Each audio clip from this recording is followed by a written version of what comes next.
ತಮ್ಮೆಲ್ಲರನ್ನು ಆತ್ಮೀಯವಾಗಿ ಸ್ವಾಗತಿಸುತ್ತಾ 2025-26ನೇ ಸಾಲ ಶೈಕ್ಷಣಿಕ ಚಟುವಟಿಕೆಗಳು ಇವತ್ತು ಶಾಲಾ ಆರಂಭೋತ್ಸವದೊಂದಿಗೆ ಪ್ರಾರಂಭವಾಗ್ತಾ ಇದೆ. ವಿದ್ಯುಕ್ತವಾಗಿ ನಾವು 8ನೇ ತರಗತಿಯ ವಿದ್ಯಾರ್ಥಿಗಳನ್ನು ಈ ಒಂದು ಪ್ರತಿಷ್ಠಿತ ವಿದ್ಯಾಸಂಸ್ಥೆಗೆ ಆತ್ಮೀಯವಾಗಿ ಬರಮಾಡಿಕೊಂಡಿದ್ದೇವೆ. ಇದೀಗ ಸಭಾ ಕಾರ್ಯಕ್ರಮದಲ್ಲಿ ನಾವಿದ್ದೇವೆ. ಈ ಸಭಾ ಕಾರ್ಯಕ್ರಮದ ಅಧ್ಯಕ್ಷತೆಯನ್ನು ನಮ್ಮ ಪ್ರತಿಷ್ಠಿತ ಸಂಸ್ಥೆಯ ಪ್ರಾಂಶುಪಾಲರಾದ ಮಾನ್ಯ ಮಂಜುನಾಥ್ ಭಟ್ ಇವರು ವಹಿಸಿಕೊಡ್ಬೇಕಾಗಿ ವಿನಂತಿಸಿಕೊಳ್ತಾ ಇದ್ದೇನೆ. ಹಾಗೆ ಮುಖ್ಯ ಅತಿಥಿಗಳಾಗಿ ಡಯಟ್ನ ಪ್ರಾಂಶುಪಾಲರಾದ ಶ್ರೀ ಅಶೋಕ್ ಕಾಮತ್ ಇವರು ಮುಖ್ಯ ಅತಿಥಿಗಳಾಗಿ ಭಾಗವಹಿಸಬೇಕಾಗಿ ಕೇಳಿಕೊಳ್ತಾ ಇದ್ದೇನೆ.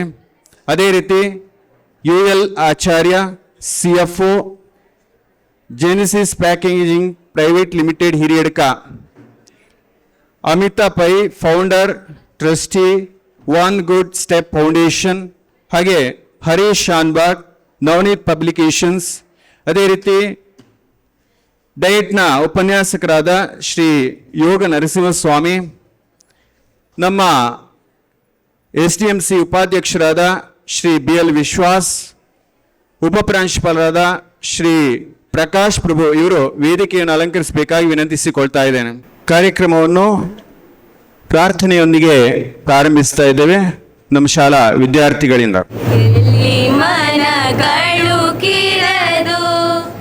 ಎಲ್ಲಿ ತಲೆ ಬಾಗಿರದು, ಎಲ್ಲಿ ತಿಳಿವಿಗೆ ತೊಡಕು ತೋರದಿಹುದಲ್ಲಿ, ಎಲ್ಲಿ ಮನೆಯೊಗ್ಗಟ್ಟು ಸಂಸಾರ ನೆಲೆಗಟ್ಟು, ಧೂಳೊಡೆಯದಿಹುದೋ ತಾನ ನಾಡಿನಲ್ಲಿ, ಎಲ್ಲಿ ಸತ್ಯದ ಗಾಧ ನೆಲೆಯಿಂದ ಸವಿವಾತು, ಸಲ್ಲಲಿತ ನಡೆಯಿಂದ ಮುಂಬರಿಯುವುದಲ್ಲಿ, ಎಲ್ಲಿ ಧಣಿ ವಿರದ ಸಾಧನೆಯು ಸಫಲತೆ ಕಡೆಗೆ ತೋಳ ನೀಡಿಹುದೋ ತಾನ ನಾಡಿನಲ್ಲಿ, ಎಲ್ಲಿ ಸುವಿಚಾರ ನಿರ್ಮಲ ಜಲದೊಸರು ಹರಿದು ಹಾಳು ರೂಢಿಯ ಮರಳುಳಿಂಗಿ ಕೆಡದಲ್ಲಿ, ಎಲ್ಲಿ ನೀನೆಮ್ಮ ಚಿಂತನವನುದ್ಯಮವ ಸುವಿಶಾಲತೆಯ ಪೂರ್ಣತೆಗೆ ಮುನ್ನಡೆಸುವಲ್ಲಿ, ಅಲ್ಲಿಯ ಬಂಧನರಹಿತ ಸುಖದ ಸ್ವರ್ಗದಲ್ಲಿ, ಅಲ್ಲಿಯ ಬಂಧನರಹಿತ ಸುಖದ ಸ್ವರ್ಗದಲ್ಲಿ, ಪಾಲಿಸೈ ಪಿತ ನಮ್ಮ ನಾಡೆಚ್ಚರಿರಲಿ, ಪಾಲಿಸೈ ಪಿತ ನಮ್ಮ ನಾಡೆಚ್ಚರಿರಲಿ, ಪಾಲಿಸೈ ಪಿತ ನಮ್ಮ ನಾಡೆಚ್ಚರಿರಲಿ. ವಂದನೆಗಳು. ನಹಿ ಜ್ಞಾನೇನ ಸುದೃಶ್ಯಂ ಪವಿತ್ರಮಿಹ ವಿದ್ಯತೆ ಎನ್ನುವಂತೆ ಈ ಪವಿತ್ರವಾದಂತಹ ವಿದ್ಯಾ ದೇಗುಲದಲ್ಲಿ ನಾವು ಶೈಕ್ಷಣಿಕವಾಗಿ ನಮ್ಮನ್ನು ನಾವು ಗಟ್ಟಿ ಮಾಡಿಕೊಡ್ತಾ ಇದ್ದೇವೆ. ಈ ಒಂದು ವರ್ಷ ಪ್ರತಿ ವಿದ್ಯಾರ್ಥಿಗಳಿಗೆ ಶೈಕ್ಷಣಿಕವಾಗಿ ಅವರ ಅಭಿವೃದ್ಧಿಗೆ ಪೂರಕವಾಗಿರಲಿ ಅನ್ನುವ ಆಶಯದೊಂದಿಗೆ ಬಂದಂತಹ ಎಲ್ಲ ಅತಿಥಿಗಳನ್ನು ಸ್ವಾಗತಿಸುವಂತೆ ಮಾನ್ಯ ಉಪಪ್ರಾಂಶುಪಾಲರಾದ ಶ್ರೀ ಪ್ರಕಾಶ್ ಪ್ರಭು ಇವರಲ್ಲಿ ಕೇಳಿಕೊಳ್ತಾ ಇದ್ದೇನೆ. ವೇದಿಕೆಯಲ್ಲಿರುವ ಎಲ್ಲ ಅತಿಥಿ ಗಣ್ಯರಿಗೆ ವಂದಿಸುತ್ತಾ, ಹಾಗೆ ಸಭೆಯಲ್ಲಿ ಆಸೀನರಾಗಿರುವ ಪೋಷಕರೇ, ವಿದ್ಯಾರ್ಥಿಗಳೇ, STMC ಸದಸ್ಯರೇ, 2025-26ನೇ ಸಾಲಿನ ಶೈಕ್ಷಣಿಕ ವರ್ಷ ಇವತ್ತು ಆರಂಭವಾಗ್ತಾ ಇದೆ. ಶಾಲೆಯ ಪ್ರಾರಂಭೋತ್ಸವದ ಪ್ರಯುಕ್ತ ನಾವೆಲ್ಲ ಇವತ್ತು ಇಲ್ಲಿ ಸೇರಿದ್ದೇವೆ. ವೇದಿಕೆಯಲ್ಲಿರುವ ಅತಿಥಿಗಳನ್ನು ಸ್ವಾಗತಿಸುವಂಥದ್ದು ನಮ್ಮೆಲ್ಲರ ಆದ್ಯ ಕರ್ತವ್ಯ. ಆ ನಿಟ್ಟಿನಲ್ಲಿ ಇಂದಿನ ವೇದಿಕೆಯ ಅಧ್ಯಕ್ಷತೆಯನ್ನು ವಹಿಸಿಕೊಂಡಿರೋರು ನಮ್ಮೆಲ್ಲರ ನೆಚ್ಚಿನ KPS ಪ್ರಾಂಶುಪಾಲರಾದ ಶ್ರೀ ಮಂಜುನಾಥ್ ಭಟ್ ಇವರು. ಈ ಸಂಸ್ಥೆಯನ್ನು ಉತ್ತಮ ರೀತಿಯಲ್ಲಿ ಮುನ್ನಡೆಸ್ಕೊಂಡು ಹೋಗ್ತಾ ಇದ್ದಾರೆ. ನಮಗೆ ಉತ್ತಮ ರೀತಿಯಲ್ಲಿ ಮಾರ್ಗದರ್ಶನ ನೀಡುತ್ತಾ, ಸಲಹೆ ಸೂಚನೆಗಳನ್ನು ನೀಡುತ್ತಾ ನಮ್ಮ ಒಬ್ಬ ಉತ್ತಮ ಲೀಡರ್ ಆಗಿ KPSನ ಉತ್ತಮ ಲೀಡರ್ ಆಗಿ ಮುಂದುವರಿಸಿಕೊಂಡು ಹೋಗ್ತಾ ಇದ್ದಾರೆ ಶಾಲೆಯನ್ನು. ಇವರಿಗೆ ಸಂಸ್ಥೆ ಪರವಾಗಿ ನಿಮ್ಮೆಲ್ಲರ ಪರವಾಗಿ ಪ್ರೀತಿಪೂರ್ವಕ ಸ್ವಾಗತವನ್ನು ವೇದಿಕೆಯಲ್ಲಿ ಅತಿಥಿಗಳಾಗಿ ಉಪಸ್ಥಿತರಿರುವವರು ಮಾನ್ಯ ಉಡುಪಿ ಡಯಟಿನ ಪ್ರಾಂಶುಪಾಲರಾಗಿರುವಂಥ ಡಾಕ್ಟರ್ ಅಶೋಕ್ ಕಾಮತ್ ಇವರು ಇನ್ನು ಕೆಲವೇ ದಿನಗಳಲ್ಲಿ ಉಪನಿರ್ದೇಶಕರಾಗಿ ಬಡ್ತಿ ಹೊಂದುವರಿದ್ದಾರೆ. ಇವರು ಉಡುಪಿ ಜಿಲ್ಲೆಗೆ ಉಪನಿರ್ದೇಶಕರಾಗಿ ಬಡ್ತಿ ಹೊಂದುವರಾಗಲಿ ಅಂತ ಹಾರೈಸುತ್ತಾ ಇಂದಿನ ಕಾರ್ಯಕ್ರಮಕ್ಕೆ ಅವರಿಗೆ ಸಂಸ್ಥೆಯ ಪರವಾಗಿ ಆದರದ ಸ್ವಾಗತವನ್ನು ಬಯಸ್ತೇನೆ.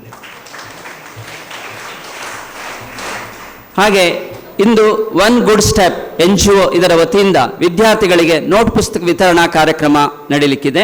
ಈ ನೋಟ್ಬುಕ್ ವಿಸ್ತರಣಾ ಕಾರ್ಯಕ್ರಮದ ಸ್ಪಾನ್ಸರ್ ಆಗಿರುವಂತಹ Shri UL Acharya CFO Genesis packaging private limited Hiriyadka ಇವರನ್ನ ಸಂಸ್ಥೆ ಪರವಾಗಿ ಪ್ರೀತಿಪೂರ್ವಕ ಸ್ವಾಗತವನ್ನು ಬಯಸ್ತಾರೆ. ಹಾಗೆ ಈ ಒಂದು ನೋಟ್ ಪುಸ್ತಕದ ವಿತರಣೆಗೆ ಮುಖ್ಯ ರೂವಾರಿಯಾಗಿರುವಂತಹ Shrimati Amita Pai, founder and trustee one good step foundation, ಇವರು ಈ ನೋಟ್ಬುಕ್ ವಿತರಣೆಯ ಜವಾಬ್ದಾರಿಯನ್ನು ವಹಿಸಿಕೊಂಡಿರುತ್ತಾರೆ. ಇವರಿಗೆ ಸಂಸ್ಥೆಯ ಪರವಾಗಿ ಆದರದ ಸ್ವಾಗತವನ್ನು ಬಯಸ್ತಾರೆ. ಅದೇ ರೀತಿ ಇಂದಿನ ಕಾರ್ಯಕ್ರಮದಲ್ಲಿ ಅತಿಥಿಗಳಾಗಿ ಉಪಸ್ಥಿತರಿರುವ ಶ್ರೀ ಹರೀಶ್ ಶಾನ್ಭಾಗ್, ನವನೀತ್ ಪಬ್ಲಿಕೇಶನ್ಸ್, ಇವರಿಗೂ ಕೂಡ ಪ್ರೀತಿಯ ಸ್ವಾಗತವನ್ನು ಬಯಸ್ತಾರೆ. ವೇದಿಕೆಯಲ್ಲಿ ಉಪಸ್ಥಿತರಿರುವ ನಮ್ಮ STMCಯ ನೆಚ್ಚಿನ ಉಪಾಧ್ಯಕ್ಷರಾಗಿದ್ದು ಸಂಸ್ಥೆಗೆ ಉತ್ತಮ ರೀತಿಯಲ್ಲಿ ಮಾರ್ಗದರ್ಶನವನ್ನು, ಸಲಹೆ ಸೂಚನೆಯನ್ನು ನೀಡ್ತಾ ಇರುವಂತಹ ಶ್ರೀ BL ವಿಶ್ವಾಸ್ ಭಟ್ ಇವರಿಗೆ ಸಂಸ್ಥೆ ಪರವಾಗಿ ಇಂದಿನ ಕಾರ್ಯಕ್ರಮಕ್ಕೆ ಆದರದ ಸ್ವಾಗತವನ್ನು ಬಯಸ್ತೇನೆ. ವೇದಿಕೆಯಲ್ಲಿ ಉಪಸ್ಥಿತರಿರುವ ಉಡುಪಿ ಡಯಟ್ನ ಉಪನ್ಯಾಸಕರಾಗಿರುವಂತಹ ಶ್ರೀ ಯೋಗ ನರಸಿಂಹಸ್ವಾಮಿ ಇವರಿಗೂ ಕೂಡ ಸಂಸ್ಥೆಯ ಪರವಾಗಿ ಪ್ರೀತಿಪೂರ್ವಕ ಸ್ವಾಗತವನ್ನು ಬಯಸ್ತೇನೆ. ಹಾಗೆ ಇಂದಿನ ಕಾರ್ಯಕ್ರಮದಲ್ಲಿ ಉಪಸ್ಥಿತರಿರುವ ನಮ್ಮ STMCಯ ಸದಸ್ಯರಾಗಿರುವ ಶ್ರೀ ನಿತ್ಯಾನಂದ್ ನಾಯಕ್, ಶ್ರೀ ಶೇಖರ್ ದೇವಾಡಿಗ, ಹಾಗೆ ಉಳಿದ ಎಲ್ಲ ಸದಸ್ಯರಿಗೂ ಕೂಡ ಹಾಗೆ ಅಶೋಕ್ ಜೋಗಿ ಇವರಿಗೂ ಕೂಡ ಸಂಸ್ಥೆ ಪರವಾಗಿ ಪ್ರೀತಿಪೂರ್ವಕ ಸ್ವಾಗತವನ್ನು ಬಯಸ್ತೇನೆ. ಸಭಾಂಗಣದಲ್ಲಿ ಉಪಸ್ಥಿತರಿರುವ 8ನೇ ತರಗತಿಯ ವಿದ್ಯಾರ್ಥಿಗಳ ಪೋಷಕರಿಗೆ, 8ನೇ ತರಗತಿಯ ವಿದ್ಯಾರ್ಥಿಗಳಿಗೆ ಇಂದಿನ ಮುಖ್ಯ ಕೇಂದ್ರ ಬಿಂದುಗಳು 8ನೇ ತರಗತಿಯ ವಿದ್ಯಾರ್ಥಿಗಳು ಈ ದಿನದ ಕಾರ್ಯಕ್ರಮಕ್ಕೆ, ಹಾಗೆ 8ನೇ ತರಗತಿ ವಿದ್ಯಾರ್ಥಿಗಳು ಅವರ ಪೋಷಕರಿಗೆ, ಹಾಗೆ 9, 10ನೇ ತರಗತಿ ವಿದ್ಯಾರ್ಥಿಗಳಿಗೆ, ಸಂಸ್ಥೆಯ ಎಲ್ಲ ಶಿಕ್ಷಕ ವೃಂದದವರಿಗೆ ಇಂದಿನ ಈ ಪ್ರಾರಂಭೋತ್ಸವ ಕಾರ್ಯಕ್ರಮಕ್ಕೆ ಪ್ರೀತಿಪೂರ್ವಕ ಸ್ವಾಗತವನ್ನು ಬಯಸ್ತಾ ನನ್ನ ಸ್ವಾಗತ ಮಾತುಗಳನ್ನು ಮುಗಿಸ್ತೇನೆ. ಎಲ್ಲರನ್ನು ಆತ್ಮೀಯವಾಗಿ ಸ್ವಾಗತಿಸಿದ ಉಪ ಪ್ರಾಂಶುಪಾಲರಿಗೆ ವಂದನೆಗಳನ್ನು ಸಲ್ಲಿಸ್ತಾ ಈಗ ಬಂದಂಥ ಅತಿಥಿಗಳಿಗೆ ಹೂವಿನ ಗುಚ್ಛವನ್ನು ಕೊಟ್ಟು ಸ್ವಾಗತಿಸುವರೆ ನಮ್ಮ ಸಂಸ್ಥೆಯ ಅಧ್ಯಾಪಕರಾದ ಶ್ರೀ ರಾಘವ್ ಶೆಟ್ಟಿ ಅವರನ್ನು ಕೇಳಿಕೊಳ್ತಾ ಇದ್ದೇನೆ. STMCಯ ಸದಸ್ಯರಾಗಿರೋ ಶ್ರೀ ವಿಜಯತ್ ನಾಯಕ್ ಅವರು ಇಲ್ಲಿ ಸಭಾಂಗಣದ ಮುಂಭಾಗದಲ್ಲಿ ಬಂದು ಆಸೀನರಾಗಬೇಕಾಗಿ ಕೇಳ್ಕೊಳ್ತೇನೆ.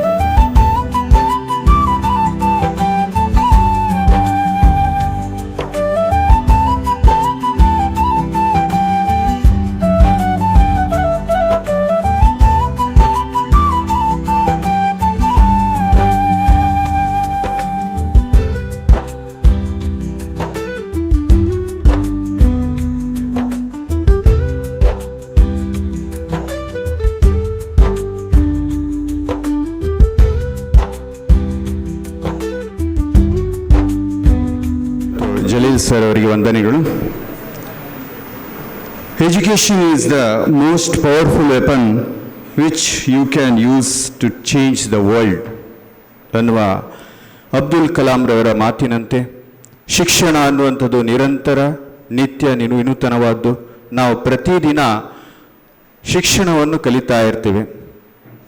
ಈ ಒಂದು ಸಂದರ್ಭದಲ್ಲಿ ಈ ವರ್ಷದ ಶೈಕ್ಷಣಿಕ ಆರಂಭದ ಈ ಹೊಸ್ತಿಲಲ್ಲಿ ಈ ಒಂದು ಕಾರ್ಯಕ್ರಮಗಳು ಸಾಂಗವಾಗಿ ನೆರವೇರುವಂತೆ ನಾವು ಈ ಒಂದು ವೇದಿಕೆಯಲ್ಲಿ ದೀಪವನ್ನು ಬೆಳಗಿಸುವ ಮೂಲಕ ಶೈಕ್ಷಣಿಕ ಆರಂಭದ ಈ ದಿನವನ್ನು ಪ್ರಾರಂಭಿಸ್ತಾ ಇದ್ದೇವೆ. ದೀಪ ಪ್ರಜ್ವಲನೆ ಡಯಟ್ ಪ್ರಾಂಶುಪಾಲರಾದ ಶ್ರೀ ಅಶೋಕ್ ಕಾಮತ್ ಇವರು ನೆರವೇರಿಸಿಕೊಡ್ಬೇಕಾಗಿ ವಿನಂತಿಸಿಕೊಳ್ತಾ, ಹಾಗೆ ಎಲ್ಲ ಅತಿಥಿಗಳು ಸಹಕರಿಸುವಂತೆ ವಿನಂತಿಸ್ತಾ ಇದ್ದೇನೆ.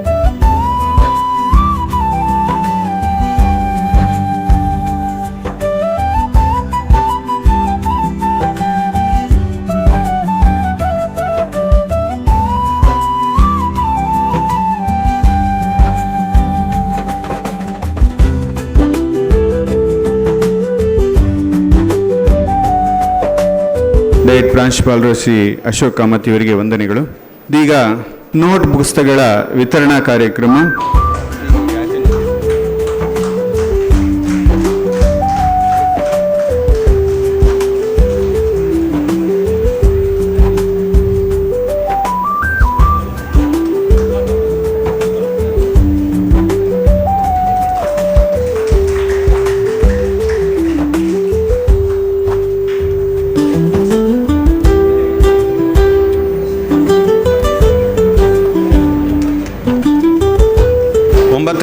ತರಗತಿ ಸುಹಾನ್, ತನುಷಾ, ಸಂಜನಾ, ಶರಣ್ಯ, ಸಮೃದ್ಧಿ, ಅಕ್ಷಯ್, ತೇಜಸ್, ಪ್ರೀತಮ್. ಬನ್ನಿ.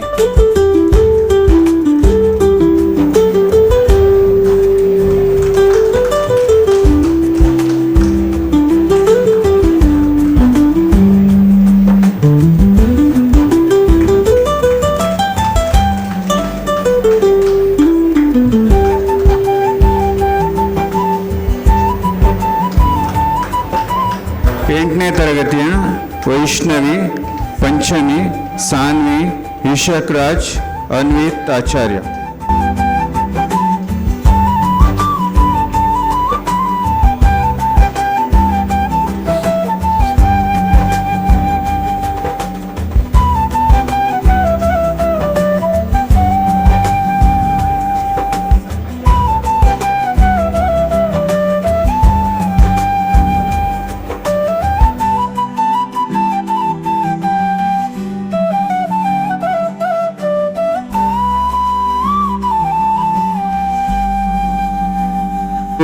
ಕೇವಲ ಹಣದಿಂದ ಸಾಗುವ ದೋಣಿಯಲ್ಲ, ಅದಕ್ಕೆ ಮಾನವೀಯತೆ ಎಂಬ ನಾವಿಕ ಮತ್ತು ದಾನ ಧರ್ಮವೆಂಬ ಹುಟ್ಟು ಅವಶ್ಯಕ ಎನ್ನುವ ಗೌತಮ ಬುದ್ಧನ ಮಾತಿನಂತೆ ನಮ್ಮ ಸುಮಾರು 450 ಮಕ್ಕಳಿಗೆ ನೋಟ್ ಪುಸ್ತಕವನ್ನು ವಿತರಿಸಿದಂತಹ ಒನ್ ಗುಡ್ ಸ್ಟೆಪ್ ಫೌಂಡೇಶನ್ ಇದರ ಟ್ರಸ್ಟಿ ಮತ್ತು ಮೆಂಬರ್ಸ್ಗಳಿಗೆ ಅನಂತ ವಂದನೆಗಳನ್ನು ಸಲ್ಲಿಸ್ತಾ ಇದ್ದೇವೆ. ಅವರಿಗೆ ಗಟ್ಟಿಯಾದ ಚಪ್ಪಾಳೆ ಮೂಲಕ ಕರೆಸಿ. ನೋಟ್ ಪುಸ್ತಕಗಳನ್ನು ವಿತರಿಸಿದಂತಹ ಎಲ್ಲ ಅತಿಥಿ ವರಿಣ್ಯರಿಗೆ ವಂದನೆಗಳನ್ನು ಸಲ್ಲಿಸ್ತಾ ಇದೀಗ ಡಯಟ್ ಪ್ರಾಂಶುಪಾಲರಾದ ಶ್ರೀ ಅಶೋಕ್ ಕಾಮತ್ ಇವರು ಸಭೆಯನ್ನು ಉದ್ದೇಶಿಸಿ ಮಕ್ಕಳನ್ನು ಉದ್ದೇಶಿಸಿ ಮಾತಾಡಬೇಕಾಗಿ ವಿನಂತಿಸಿಕೊಳ್ತಾ ಇದ್ದೇನೆ.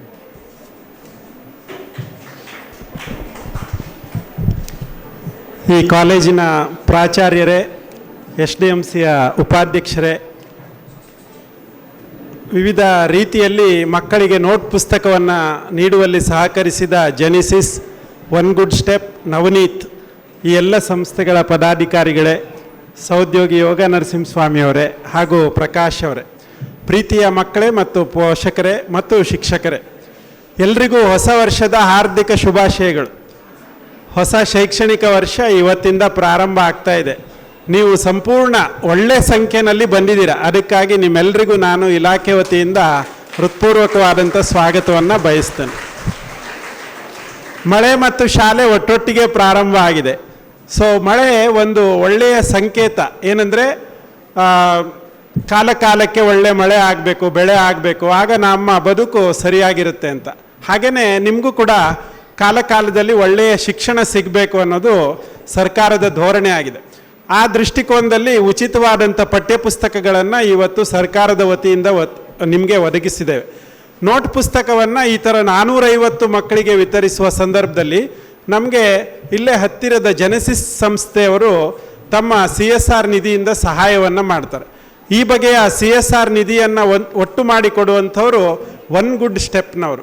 ಹಾಗೆ ಅದನ್ನು ತುಂಬ ಡಿಸ್ಕೌಂಟ್ ರೇಟಲ್ಲಿ ಕೊಡ್ತಾ ಇರುವಂಥವ್ರು ನವನೀತ್ ಪಬ್ಲಿಕೇಶನ್ ಅವರು 3 ಜನ ಇವತ್ತು ವೇದಿಕೆಯಲ್ಲಿದ್ದಾರೆ.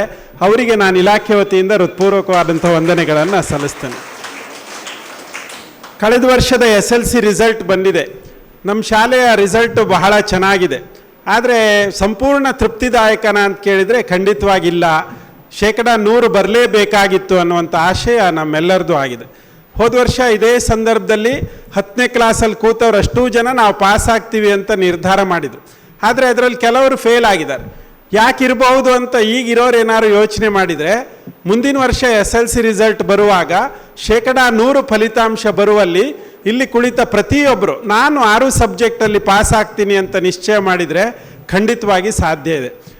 ಇದಕ್ಕೆ ಬೇಕಾದಂಥ ಬೇರೆ ತಡೆಗಳು ಬರ್ತವೆ. ಇಡೀ ವರ್ಷದಲ್ಲಿ ಸ್ಪೋರ್ಟ್ಸ್ ಬರುತ್ತೆ, ಪ್ರತಿಭಾ ಕಾರಂಜಿ ಬರುತ್ತೆ, ಇನ್ಯಾವುದೋ ಟೂರ್ ಬರುತ್ತೆ, ವಾರ್ಷಿಕೋತ್ಸವ ಬರುತ್ತೆ. ಇದೆಲ್ಲ ಬಂದಾಗಲೂ ನಾವು ಮೂಲಭೂತವಾಗಿ ವಿದ್ಯಾರ್ಥಿಗಳು ನಾವು ಓದನ್ನು ನಿರಂತರವಾಗಿ ಮಾಡಬೇಕು ಅನ್ನುವಂಥ ಒಂದು ಅಚಲವಾದಂಥ ಶ್ರದ್ಧೆ ಇದ್ದವರಿಗೆ ಶಿಕ್ಷಣ ಕೈಗೆ ಎಟಕತ್ತೆ. ಈ ಥರದ ಸಾಧನೆ ಮಾಡಿದ ಹಲವಾರು ಜನ ಈ ಶಾಲೆನಲ್ಲಿದ್ದಾರೆ. ಈ ಶಾಲೆಯಲ್ಲಿ ಓದಿದವರು ರಿಸರ್ವ್ ಬ್ಯಾಂಕಿಂದ ಹಿಡಿದು ಯೋಜನಾ ಆಯೋಗಗಳಲ್ಲಿ ಬೇರೆ ಬೇರೆ ಕಡೆ ಇದ್ದವರಿದ್ದಾರೆ. ಸೊ ಅವರೆಲ್ಲರಿಗೂ ಈ ಶಾಲೆಯ ಬಗ್ಗೆ ತುಂಬ ಅಭಿಮಾನ ಇದೆ. ಸರ್ಕಾರ ಸಣ್ಣ ಸಣ್ಣ ಶಾಲೆಗಳನ್ನು ಸೇರಿಸಿ ಕರ್ನಾಟಕ ಪಬ್ಲಿಕ್ ಸ್ಕೂಲ್ ಅನ್ನುವಂಥ ಒಂದು ದೊಡ್ಡ ಕೆಲಸವನ್ನು ಮಾಡಬೇಕು ಅಂತ ಹೊರಟಾಗ ಮೊದಲು ಆಯ್ಕೆ ಆಗಿದ್ದು ಹಿರಿಯಡ್ಕ ಶಾಲೆ. ಸೊ ಇಲ್ಲೀಗ ಸುಮಾರು 450 ಜನ ಹೈಸ್ಕೂಲಲ್ಲಿ, ಸುಮಾರು 700 ಜನ PUCನಲ್ಲಿ, ಹಾಗೆಯೇ ಪ್ರೈಮರಿಯಲ್ಲಿ ಒಂದು 600 ಜನ, ಹೀಗೆ ಸುಮಾರು 1700ರಿಂದ 2000 ಮಕ್ಕಳು ಇಲ್ಲಿ ಓದೋದಕ್ಕೆ ಅವಕಾಶಗಳಿದ್ದಾವೆ. ಈಗ ಈ ಶಾಲೆ 2 ಕ್ಯಾಂಪಸ್ 1 ಸ್ಕೂಲ್ ಆಗಿದೆ. ಅಲ್ಲೊಂದು ಕ್ಯಾಂಪಸ್ ಇದೆ 1 to 7 ಮತ್ತು 8ರಿಂದ 12ವರೆಗೆ ಇಲ್ಲಿದೆ. LKG UKG ಕೂಡ ಇಲ್ಲೇ ಇದೆ. ಸೊ ಇದು 1 ಕ್ಯಾಂಪಸ್ ಆಗಬೇಕು, ಅದಕ್ಕೆಲ್ಲ ರೀತಿಯ ಸಾಧ್ಯತೆಗಳು ಇಲ್ಲಿ ಮುಕ್ತವಾಗಿದೆ. ಒಂದಿಷ್ಟು ಅನುದಾನದ ಅವಶ್ಯಕತೆ ಇದೆ, ಅದು ಕಾಲಕ್ಕೆ ಬರ್ತಾ ಇಲ್ಲಿ 1 ಕ್ಯಾಂಪಸ್ 1 ಬಿಗ್ ಸ್ಕೂಲ್ ಅಂತ ಕಾನ್ಸೆಪ್ಟ್ ಬರ್ಬೋದು. ಇವತ್ತು ಬಂದಂಥ 8ನೇ ಕ್ಲಾಸಿನ ಮಕ್ಕಳಲ್ಲಿ ಕೆಲವರು ತುಂಬ ಸಣ್ಣ ಶಾಲೆಯಿಂದ ಬಂದಿರ್ಬೋದು. ಅವರಿಗೆ ಇಡೀ ಶಾಲೆ 40-50 ಜನ ಇರ್ತಾರೆ. ಇಲ್ಲಿ ಬಂದಾಗ ಒಂದೇ ಸೆಕ್ಷನಲ್ಲಿ 40 ಜನ ನೋಡಿದಾಗ ಹೆದರಿಕೆ ಆಗ್ಬಿಡುತ್ತೆ. ನಾನು ಒಳಕಾಡು ಶಾಲೆ ಹೆಡ್ ಮಾಸ್ಟರ್ ಆಗಿದ್ದೆ. ನಮ್ಮಲ್ಲಿ ಒಬ್ಬಳು ಅಂಗಡಿ ಬೆಟ್ಟು ಶಾಲೆಯಿಂದ ಒಬ್ಬ ಹುಡುಗ 8ನೇ ಕ್ಲಾಸಿಗೆ ಜಾಯ್ನ್ ಆಗಿದ್ದ. ಅಂಗಡಿ ಬೆಟ್ಟಲ್ಲಿ 1ರಿಂದ 7ನೇ ಕ್ಲಾಸಲ್ಲಿ 35 ಮಕ್ಕಳಿದ್ರು. ಅವನು ಅದರಲ್ಲಿ ಟಾಪರ್ ಆಗಿದ್ದ. ಹಾಗಾಗಿ ಒಳಕಾಡು ಶಾಲೆನ ಹುಡುಕೊಂಬಂದಿದ್ದ. ಆದರೆ ಅವನು ಬಂದಿದ್ದ ಶಾಲೆಗೆ ಒಂದೇ ದಿನ. ಆವತ್ತು ಅವನಿಗೆ ಅಷ್ಟು ಜನರನ್ನು ನೋಡಿ ಹೆದರಿಕೆ ಆಗಿಬಿಡ್ತು. ಮತ್ತೆ ನಾನು ಈ ಶಾಲೆಗೆ ಬರಲ್ಲ ಅಂಥೇಳಿ ಬಿಟ್ಬಿಟ್ಟು ಬೇರೆ ಒಂದು ಸಣ್ಣ ಹೈಸ್ಕೂಲಿಗೆ ಹೋದ. ಈ ಥರದ ಒಂದು ಆತಂಕ ಹೊಸದಾಗಿ ಸೇರಿದಾಗ, ಹೊಸ ಸ್ನೇಹಿತರು ಸಿಗುವಾಗ ಒಂದು ಸಣ್ಣ ಬಗೆಯ ಆತಂಕ 8ನೇ ಕ್ಲಾಸ್ ಮಕ್ಕಳಲ್ಲಿ ಇರುತ್ತೆ. ಸೊ ಅಲ್ಲಿ ತುಂಬ ಜನ ಮಕ್ಕಳಿದ್ದಾರೆ, ಅಲ್ಲಿ ಈ ಥರ ಇರುತ್ತೆ, ಆ ಥರ ಇರುತ್ತೆ ಅಂಥೇಳಿ. ಸೊ 1-2 ದಿನ ನಿರಂತರವಾಗಿ ಬಂದರೆ 3ನೇ ದಿನ ಅದು ತುಂಬ ಸಹಜವಾಗಿ ಎಲ್ಲರೂ ಸ್ನೇಹಿತರಾಗ್ತಾರೆ. ಸೊ 7ನೇ ಕ್ಲಾಸಲ್ಲಿರೋ ಅಷ್ಟು ಸ್ನೇಹಿತರು ಇಲ್ಲಿ ಸಿಗೋದಿಲ್ಲ. ಇಲ್ಲಿ ಹೊಸ ಸ್ನೇಹಿತರಾಗುವ ಸಾಧ್ಯತೆಗಳು ಅವರಿಗೆ ಹೆಚ್ಚಾಗಿರುತ್ತೆ. ಸೊ ಅಂಥ ಸ್ನೇಹಿತರನ್ನ ಕಟ್ಕೊಂಡಾಗ 3 ವರ್ಷ, ಈಗ 8ನೇ ಕ್ಲಾಸ್ ಅವ್ರು ಸೇರಿದವರು 3 ವರ್ಷ ನಾವೆಲ್ಲ ಒಟ್ಟಿಗೆ ಇರ್ತೀವಿ, ನಾವೆಲ್ಲ ಬಹಳ ಚೆನ್ನಾಗಿ ಕಲಿತೀವಿ ಅನ್ನುವಂಥ ಒಂದು ನಿರ್ಧಾರವನ್ನು ಮಾಡಬೇಕಾಗತ್ತೆ. ಅದೇ ರೀತಿ ಉಚಿತವಾದಂಥ ಪಠ್ಯಪುಸ್ತಕ, ಉಚಿತ ನೋಟ್ ಪುಸ್ತಕ ಮತ್ತು ಪ್ರತಿದಿನದ ಮಧ್ಯಾಹ್ನದ ಬಿಸಿ ಊಟ ಅದು ಕೂಡ ಇಲ್ಲಿ ಲಭ್ಯವಾಗುತ್ತೆ. ಸೊ ಆ ಬಿಸಿ ಊಟದಿಂದಾಗಿ ನಮ್ಮ ಆರೋಗ್ಯದ ಒಂದು ಸಮಸ್ಯೆಗಳೇನೇ ಇಲ್ಲದೆ ಇರುವಂತೆ, ಅಂದರೆ ತುಂಬ ಜನ ವೇದಿಕೆಯಲ್ಲಿರೋರೆಲ್ಲ ನೆನಪು ಮಾಡ್ಕೋಬೋದು, ಆ ಟೈಮಲ್ಲಿ ಮಧ್ಯಾಹ್ನದ ಊಟ ಇರ್ತಾ ಇರಲಿಲ್ಲ. ಅವರೆಲ್ಲರೂ ಮನೆಗೆ ಹೋಗಿ ಬರ್ತಾಯಿದ್ರು, ಇಲ್ಲ ಸ್ವಲ್ಪ ಬುತ್ತಿ ಕಟ್ಕೊಂಬಂದು ಅದನ್ನು ಊಟ ಮಾಡಿಬಿಟ್ಟು ಮಧ್ಯಾಹ್ನದ ನಂತರದ ಕ್ಲಾಸಲ್ಲಿ ಅವರ ಅವಧಾನಗಳು ಅಷ್ಟು ಚೆನ್ನಾಗಿರ್ತಾ ಇರಲಿಲ್ಲ. ಆದರೆ ಈಗ ಬಿಸಿಯೂಟ ಲಭ್ಯ ಆಗೋದ್ರಿಂದ ನಮಗೆ ಬೆಳಗಿಂದ ಸಂಜೆವರೆಗೆ ತುಂಬ ಚೆನ್ನಾಗಿ ಶೈಕ್ಷಣಿಕ ಚಟುವಟಿಕೆಗಳಲ್ಲಿ ತೊಡಗಿಕೊಳ್ಳೋದಕ್ಕೆ ಅವಕಾಶಗಳಾಗುತ್ತೆ. ಈ ಎಲ್ಲವನ್ನು ನಾವು ಸದುಪಯೋಗ ಮಾಡ್ಕೋಬೇಕು. ಕಳೆದ ವರ್ಷ ನಾವು ಡಯಟ್ನಿಂದ ಒಂದು ಸರ್ವೆಯನ್ನು ಮಾಡಿದ್ವಿ. ನಮ್ಮ ಜಿಲ್ಲೆಯಲ್ಲಿ ಸುಮಾರು 1 ಲಕ್ಷ ಮಕ್ಕಳಿದ್ದಾರೆ. ಸೊ ಅದರಲ್ಲಿ ಅಕ್ಷರ ಓದಕ್ಕೆ ಬರಲ್ಲ, ಬರೆಯೋಕ್ಕೆ ಬರಲ್ಲ ಅನ್ನುವಂಥ ಮಕ್ಕಳು ಎಷ್ಟು ಜನ ಇದ್ದಾರೆ ಅಂದರೆ 10,000 ಮಕ್ಕಳು ಆ ಥರದವರು ಸಿಕ್ಕಿದ್ರು. 10ನೇ ಕ್ಲಾಸಲ್ಲೂ ಕೂಡ ನಮ್ಗೆ 1,000 ಮಕ್ಕಳಿದ್ರು. ಅವರಿಗೆ ಅಕ್ಷರ ಗೊತ್ತಿರಲಿಲ್ಲ. ಅವರಿಗೆ ವಿಜಯ ಕರ್ನಾಟಕ ಅಂತ ಕೊಟ್ಟರೆ ಅವರು ಉದಯವಾಣಿ ಅಂತ ಓದ್ತಾಯಿದ್ರು. ಈ ಥರದ ಮಕ್ಕಳು 1,000 ಜನ ನಮ್ಮ ಶಾಲೆಗಳಲ್ಲಿ ಇದ್ದರು. ಅಂದರೆ 10 ವರ್ಷ ಶಾಲೆಗೆ ಬಂದಿದ್ದಾರೆ, ಆದರೆ ಅಕ್ಷರದ ಪರಿಚಯ ಇಲ್ಲ. ಈ ಥರದ ಮಕ್ಕಳು ನಮ್ಮಲ್ಲೂ 1-2 ಇರ್ಬೋದು. ಇದಕ್ಕೆ 2 ಬಗೆಯ ಕಾರಣ ಇರುತ್ತೆ. ಒಂದು, ಆ ಹುಡುಗನಲ್ಲಿರುವ ಸೋಮಾರಿತನ, ನಾನು ಓದಲ್ಲ, ನನ್ನ ಕೈಲಾಗಲ್ಲ ಅಂಥೇಳಿ ಬಿಟ್ಕೊಟ್ಟಿರ್ಬೋದು. 2ನೇದು ಮನೋವೈಜ್ಞಾನಿಕವಾದಂಥ ಕಾರಣಗಳು. ಆ ಮಗುವಿಗೆ ಸ್ವಲ್ಪ ಕಲಿಕಾ ನ್ಯೂನ್ಯತೆ ಇರ್ಬೋದು.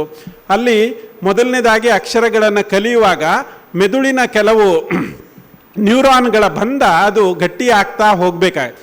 ಆ ಗಟ್ಟಿ ಆಗದೆ ಹೋದರೆ ಅಂತ ಹೇಳಿದಾಗ ನೆನಪಿರುತ್ತೆ, ಅದನ್ನು ಆ ಕಡೆ ಇಟ್ಟು ಕೂಡಲೇ ಮರೆತು ಹೋಗುತ್ತೆ. ಸೊ ಆ ಬದ್ಧವನ್ನು ಗಟ್ಟಿ ಮಾಡುವಂಥ ಕೆಲವು ಚಟುವಟಿಕೆಗಳನ್ನು ಆರಂಭಿಕ ಹಂತದಲ್ಲಿ ಅವ್ರಿಗೆ ಕೊಟ್ಟರೆ ಅವರು ಕೂಡ ಕಲಿಯೋದಕ್ಕೆ ಸಾಧ್ಯವಾಗುತ್ತೆ ಅಂಥೇಳಿ ಮನೋವಿಜ್ಞಾನ ಹೇಳುತ್ತೆ.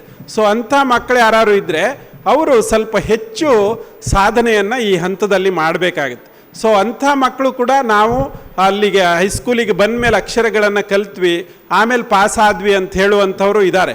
ಸೊ ಅದಲ್ಲದೆ ನಮ್ಮ ಯೋಗ ನರಸಿಂಹಸ್ವಾಮಿಯವರು ಯಾವುದು ಅಡಲ್ಟ್ ಎಜುಕೇಷನ್, ವಯಸ್ಕರ ಶಿಕ್ಷಣಕ್ಕೆ ಒತ್ತು ಕೊಡುವಂಥವ್ರಾಗಿದ್ದಾರೆ. ನಿಮ್ಮ ಮನೆಯಲ್ಲಿ ಯಾರಾದರೂ ನಿಮ್ಮ ಅಜ್ಜ ಅಜ್ಜಿ ಅಪ್ಪ ಅಮ್ಮ ಯಾರಿಗೋ ಓದೋಕ್ಕೆ ಬರಲ್ಲ ಅಂದರೆ ಅಂಥವರು ಅವರಿಗಾಗಿ ಓದಿಸುವಂಥ ಕೆಲಸವನ್ನು ಕೂಡ ನೀವು ಹೈಸ್ಕೂಲ್ ಹಂತದಲ್ಲಿ ಮಾಡ್ಬೋದು. ಈ ವರ್ಷದಿಂದ ನಾವು 9ನೇ ಕ್ಲಾಸು 10ನೇ ಕ್ಲಾಸಿನ ಮಕ್ಕಳು ನಾವೊಬ್ಬರು ಓದೋಕ್ಕೆ ಬರದೇ ಇರೋರನ್ನ ಗುರುತಿಸಿದ್ದೀನಿ, ಅವರಿಗೆ ಓದೋದಕ್ಕೆ ಕಲಿಸ್ಕೊಟ್ಟಿದ್ದೀನಿ ಅಂತ ಹೇಳಿದರೆ ಅವರಿಗೆ ಒಂದು ಎಕ್ಸ್ಟ್ರಾ ಮಾರ್ಕ್ಸ್ ಕೊಡಬೇಕು, ಅವರಿಗೆ ಒಂದು ಉತ್ತೇಜನದ ಮಾತುಗಳನ್ನು ಕೊಡಬೇಕು ಅಂಥೇಳಿ ನಿರ್ಧಾರವನ್ನು ಮಾಡಿದ್ದಾರೆ. ಸೊ ಹೀಗೆ ಕಲಿಯುವುದು ಮತ್ತು ಕಲಿಸುವುದು ಒಂದು ಸಂತಸದಾಯಕವಾದಂಥ ಪ್ರಕ್ರಿಯೆ ಆಗಬೇಕು. ನಾವು ಶಾಲೆಗೆ ರಜೆ ಅಂದಾಗ ಎಷ್ಟೋ ಖುಷಿ ಪಡ್ತೀವಿ, ಆದರೆ ಶಾಲೆಗೆ ಬರುವಾಗ ಅಷ್ಟೇ ಖುಷಿಯಿಂದ ಬರುವಂಥ ಒಂದು ವಾತಾವರಣ ಆಗಬೇಕು. ಅದಕ್ಕಾಗಿ ಶಾಲೆಯಲ್ಲಿ ಕಲಿಕೆ ಒಂದು ಸಂಘಟನಾತ್ಮಕವಾಗಿ ನಡಿಬೇಕು. ಶಿಕ್ಷಕರು ಆ ಬಗ್ಗೆ ಹೆಚ್ಚೆಚ್ಚು TLMಗಳನ್ನು ಬಳಸುವಂಥದ್ದು ಮತ್ತು ಎಲ್ಲ ಮಕ್ಕಳಿಗೂ ಪಾಠ ಅರ್ಥ ಆಯ್ತಾ ಅನ್ನೋದನ್ನು ಅರ್ಥ ಮಾಡ್ಕೊಳ್ಳೋದು, ಇದೆಲ್ಲವನ್ನು ನೋಡ್ಕೊಳ್ಳೋದಕ್ಕೆ KPSನಲ್ಲಿ ಏನು ಮಾಡಿದ್ದೀವಿ, 1:40 ರೇಷೋನಲ್ಲಿ ಶಿಕ್ಷಕರನ್ನು ಕೊಟ್ಟಿದ್ದೀವಿ. ಬೇರೆ ಎಲ್ಲ ಶಾಲೆಯಲ್ಲಿ 72 ಮಕ್ಕಳಿದ್ರೆ ಒಂದು ಎಕ್ಸ್ಟ್ರಾ ಟೀಚರನ್ನು ಕೊಡೋದು, ಇಲ್ಲಿ 41ನೇ ಮಗು ಬರ್ತಾ ಇರುವಂತೆ ಅದಕ್ಕೆ ಎಕ್ಸ್ಟ್ರಾ ಟೀಚರನ್ನು ಕೊಡ್ತಾರೆ. ಸೊ ಹಾಗಾಗಿ ಈಗ ಸದ್ಯದಲ್ಲಿ ಹಿರಿಯಡ್ಕ KPSನಲ್ಲಿ ಅತ್ಯಂತ ಹೆಚ್ಚು ಒಂದು ಒಳ್ಳೆಯ ಗುಣಮಟ್ಟದ ಶಿಕ್ಷಕರಿದ್ದಾರೆ. ಹಾಗಾಗಿ ನಮ್ಮ ಇಲಾಖೆಯಿಂದ ನಿರೀಕ್ಷೆಗಳು ಕೂಡ ತುಂಬ ದೊಡ್ಡದಾಗಿರುತ್ತೆ. ಪ್ರತಿಭಾ ಕಾರಂಜಿನಲ್ಲೂ ನಿಮ್ಗೆ ಬಹುಮಾನ ಬರಬೇಕು, ಸ್ಪೋರ್ಟ್ಸ್ ಮೀಟಲ್ಲಿ ನೀವು ಗೆಲ್ಲಬೇಕು, SLC ಫಲಿತಾಂಶ ಬಂದಾಗ 625ಕ್ಕೆ 625 ತೆಗೆದವ್ರು ಇರಬೇಕು. ಈ ಥರದ ಎಲ್ಲ ನಿರೀಕ್ಷೆಗಳು ನಿಮ್ಮ ಮೇಲೆ ಇರುತ್ತೆ. ಸೊ ಇದೆಲ್ಲವನ್ನು ಸಾಧ್ಯವಾಗಿಸುವುದು ನಿಮ್ಮ ಒಳಗಿನ ಆತ್ಮವಿಶ್ವಾಸದಿಂದ ಮಾತ್ರ. ನನ್ನ ಕೈಯಲ್ಲಿ ಸಾಧ್ಯ ಆಗತ್ತೆ ಅಂಥೇಳಿ ನೀವು ಅಂದ್ಕೊಂಡ ದಿನ ಅದು ನಿಮ್ಮ ಕೈಯಲ್ಲಿ ಸಾಧ್ಯ ಆಗುತ್ತೆ. ಅಯ್ಯೋ ನನಗೆ ಬರೋದಿಲ್ಲ, ನನಗೆ ಆಗೋದಿಲ್ಲ ಅಂಥೇಳಿ ನೀವು ಅಂದ್ಕೊಂಡಿದ್ದ ದಿನ ಅದು ನಿಮ್ಮ ಕೈಯಲ್ಲಿ ಆಗೋದಿಲ್ಲ. ಹಾಗಾಗಿ ಇವತ್ತಿಂದ ನೀವು ನಿರ್ಧಾರ ಮಾಡಿ, ನಾನು ವಾರದಲ್ಲಿ ಒಂದು ಲೈಬ್ರರಿ ಪುಸ್ತಕ ಓದ್ತೀನಿ ಅಂತ. ಒಂದು ಲೈಬ್ರರಿಯ ಒಂದು ಪುಸ್ತಕ ಓದಿದರೆ ನಿಮ್ಮ ಜೀವನಕ್ಕೆ ಒಂದು ಹೊಸ ದಾರಿ ಸಿಗುತ್ತೆ. ಎಷ್ಟು ಕಷ್ಟದಲ್ಲಿದ್ದವ್ರು ಹೇಗೆಲ್ಲ ಕಲ್ತರು, ಹೇಗೆ ದೊಡ್ಡ ಮನುಷ್ಯರಾದರು, ಇವುಗಳನ್ನು ಪುಸ್ತಕಗಳು ನಿಮಗೆ ಒಂದು ಪ್ರೇರಣೆಯ ಸ್ತೋತ್ರವಾಗಿ ಬರ್ತಾರೆ. ಹಾಗಾಗಿ ಪುಸ್ತಕವನ್ನು ಓದ್ತೇನೆ, ಲೈಬ್ರರಿಯನ್ನು ಬಳಸ್ಕೊಳ್ತೇನೆ, ಶಿಕ್ಷಕರ ಜೊತೆ ಮಾತಾಡ್ತೇನೆ, ಸಮಸ್ಯೆಗಳಿದ್ದಾಗ ಅವ್ರ ಜೊತೆ ಹಂಚ್ಕೊಳ್ತೇನೆ. ಈ ಥರ ನೀವು ನಿಮ್ಮ ಅಚಲವಾದ ನಿರ್ಧಾರದತ್ತ ಗಟ್ಟಿಯಾಗಿ ಹೆಜ್ಜೆಗಳನ್ನಿಟ್ಟರೆ ನಿಮ್ಮ ಬದುಕು ಅತ್ಯಂತ ಸುಂದರವಾಗುತ್ತೆ. ಒಂದು ಕಥೆಯನ್ನು ನಾನು ಹೆಚ್ಚಾಗಿ ಈ ಸಂದರ್ಭಗಳಲ್ಲೆಲ್ಲ ಹೇಳ್ತೀನಿ. ಅಮಿತಾ ಮೇಡಮ್ಗೆ ಬಾಯ್ಪಾಠನೂ ಆಗಿದೆ ಆ ಕತೆ, ಆದರೂ ನಾನು ಒಂದು ಸಲ ಈಗ ಹೊಸದಾಗಿ ಬಂದಿರೋ ಮಕ್ಕಳಿಗಾಗಿ ಹೇಳ್ತೀನಿ. ಇದರಲ್ಲಿ ಕೆಲವು ಒಳ್ಳೊಳ್ಳೆಯ ಮೌಲ್ಯಗಳು ಒಟ್ಟಾಗ್ಬಿಟ್ಟಿದ್ದಾವೆ, ಅದಕ್ಕಾಗಿ ಆ ಕತೆ ನನಗಿಷ್ಟ. ಪಲಕ್ ಅಂಥೇಳಿ 4 ವಯಸ್ಸಿನ ಒಬ್ಬಳು ಹುಡುಗಿ, ಅವಳು ಅಮ್ಮನ ಜೊತೆ ಒಂದು ರಿಸೆಪ್ಷನ್ನಿಗೆ ಹೋಗ್ತಾಳೆ. ಅಲ್ಲಿ ಗಂಡು ವಧುವರರು ತಯಾರಾಗಿ ಬರೋದ್ರಲ್ಲಿ ಲೇಟ್ ಇದೆ ಅಂಥೇಳಿ ಒಬ್ಬ ಬಂದುಬಿಟ್ಟು ಸ್ಟೇಜಲ್ಲಿ ಸಣ್ಣ ಮಕ್ಕಳು ಬಂದು ಡ್ಯಾನ್ಸ್ ಮಾಡಿ ಅಂತೇಳಿ ಹೇಳ್ತಾರೆ. ಆವಾಗ ಯಾರೋ ಪಲಕ್ಕನ್ನು ಎತ್ತಿ ಸ್ಟೇಜ್ ಮೇಲೆ ಬಿಡ್ತಾಳೆ. ಅವಳು ಮೈಕ್ ಹತ್ರ ಹೋಗಿ ಹೇಳ್ತಾಳೆ, ನಾನು ಡ್ಯಾನ್ಸ್ ಮಾಡೋದಿಲ್ಲ, ನಾನೊಂದು ಹಾಡು ಹೇಳ್ತೀನಿ ಅಂತ. 4 ವರ್ಷದ ಹುಡುಗಿ ಮುದ್ದಾಗಿ ಹಾಡ್ತಾಳೆ. ಊಟ ಮಾಡಿ ಹೋಗುವಾಗ ಎಲ್ಲರೂ ಅಮ್ಮನಿಗೆ ಪುಕ್ಕಟ್ಟೆ ಸಲಹೆ ಕೊಡ್ತಾರೆ, ನಿಮ್ಮ ಮಗಳ ಕಂಠ ಚೆನ್ನಾಗಿದೆ, ಅವಳಿಗೆ ಸಂಗೀತ ಹೇಳ್ಕೊಡಿ ಅಂತೇಳಿ. ಅವ್ರ ಅಮ್ಮ ಸಂಗೀತ ಕ್ಲಾಸಿಗೆ ಹಾಕ್ತಾರೆ.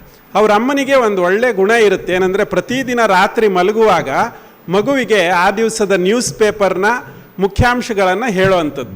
ಸೊ ಪಲಕ್ 3ನೇ ಕ್ಲಾಸಲ್ಲಿರುವಾಗ ಅವಳ ಅಮ್ಮ ಹೇಳ್ತಾಳೆ, ಕಾರ್ಗಿಲ್ ಅಂತ ಒಂದು ಜಾಗ ಇದೆ, ಅಲ್ಲಿ ಯುದ್ಧ ಆಗ್ತಾ ಇದೆ, ಸೈನಿಕರೆಲ್ಲ ಕೆಲವರು ಸಾಯ್ತಾ ಇದ್ದಾರೆ ಭಾರತದವರು, ಕೆಲವ್ರ ಕೈ ಕಟ್ಟಾಗಿದೆ, ಕೆಲವ್ರ ಕಾಲು ಕಟ್ಟಾಗಿದೆ. ಅವರಿಗೆಲ್ಲ ಭಾರತ ಸರ್ಕಾರ ಏನು ಮಾಡುತ್ತೆ, ಒಬ್ಬರು ಸತ್ತಿದ್ದಾರೆ ಅಂದರೆ 5 ಲಕ್ಷ ರೂಪಾಯಿ ಕೊಡುತ್ತೆ, ಒಬ್ಬರ ಕೈ ತುಂಡಾಗಿದೆ ಅಂದರೆ 1 ಲಕ್ಷ ಕೊಡುತ್ತೆ. ಬಟ್ ಅದು ಸಾಕಾಗೋದಿಲ್ಲ, ಅದಕ್ಕಾಗಿ ಜನರು ಕಾರ್ಗಿಲ್ ನಿಧಿಯನ್ನು ಒಟ್ಟು ಮಾಡ್ತಾ ಇದ್ದಾರೆ ಅಂತ. ರಾತ್ರಿ ಮಲಗುವಾಗ ಪಲಕ್ ನಿಶ್ಚಯ ಮಾಡ್ತಾಳೆ, ನಾನು ಕಾರ್ಗಿಲ್ ನಿಧಿಗೆ ದುಡ್ಡು ಕೊಡಬೇಕು ಅಂತೇಳಿ. 3ನೇ ಕ್ಲಾಸಿನ ಹುಡುಗಿ ಶಾಲೆ ಬಿಟ್ಟ ಮೇಲೆ ಒಂದು ಅಂಗಡಿಗೆ ಹೋಗ್ತಾಳೆ, ನಾನೊಂದು ಹಾಡು ಹೇಳ್ತೀನಿ, ಇಷ್ಟ ಆದರೆ ದುಡ್ಡು ಕೊಡಿ, ನಾನು ಕಾರ್ಗಿಲ್ ನಿಧಿಗೆ ಕೊಡಬೇಕು ಅಂತ ಹೇಳ್ತಾಳೆ.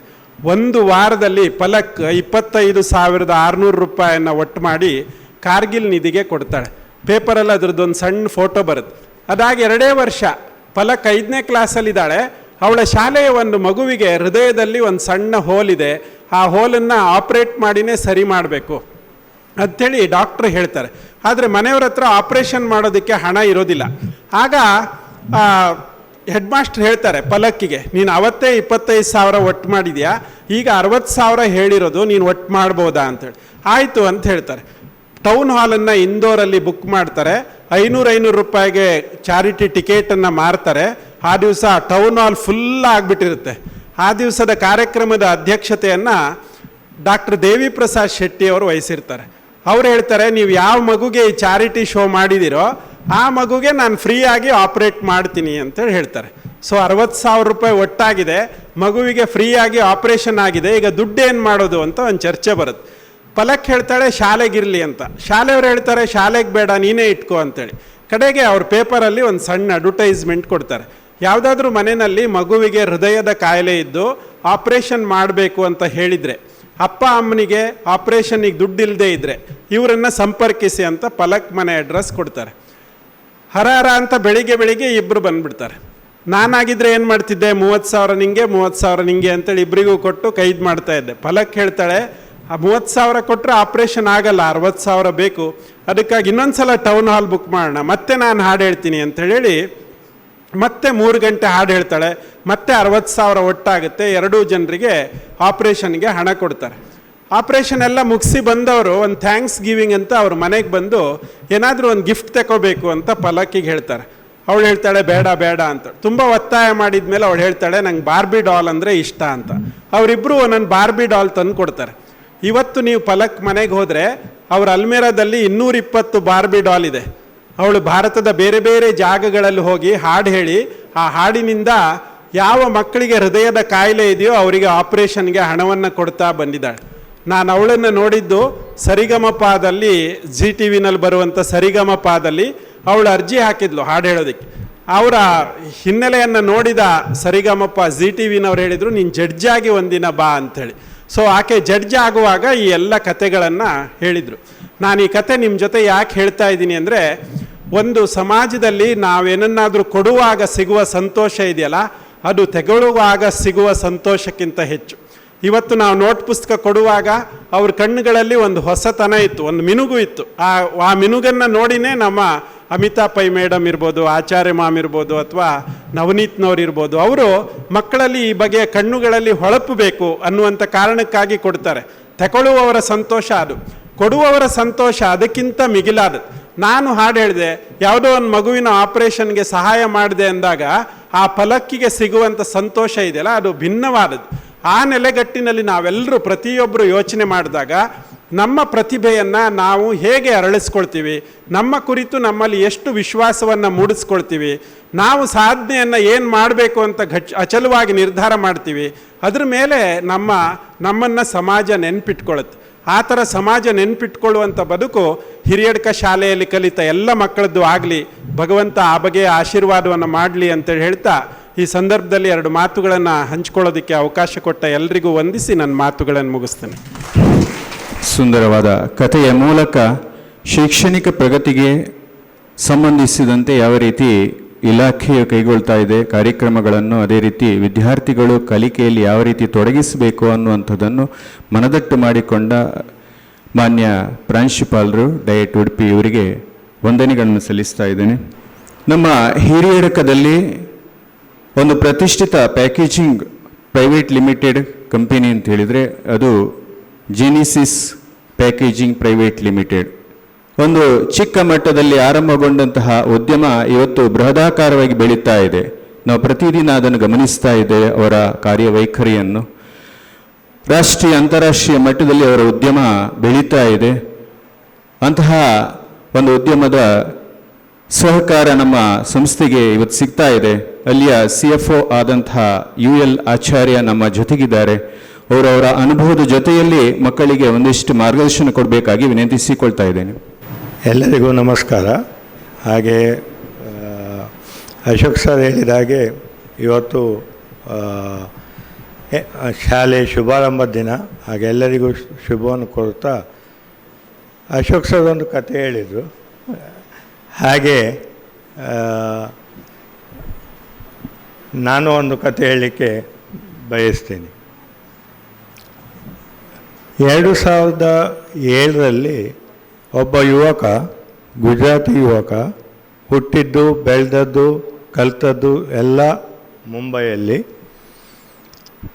ಪ್ರತಿಷ್ಠಿತ ಕಾಲೇಜಿಂದ ಮೆಕ್ಯಾನಿಕಲ್ ಇಂಜಿನಿಯರಿಂಗ್ ಮಾಡಿ SP ಜೈನ್ ಕಾಲೇಜಿನಲ್ಲಿ MBAಯನ್ನು ಮುಗಿಸಿ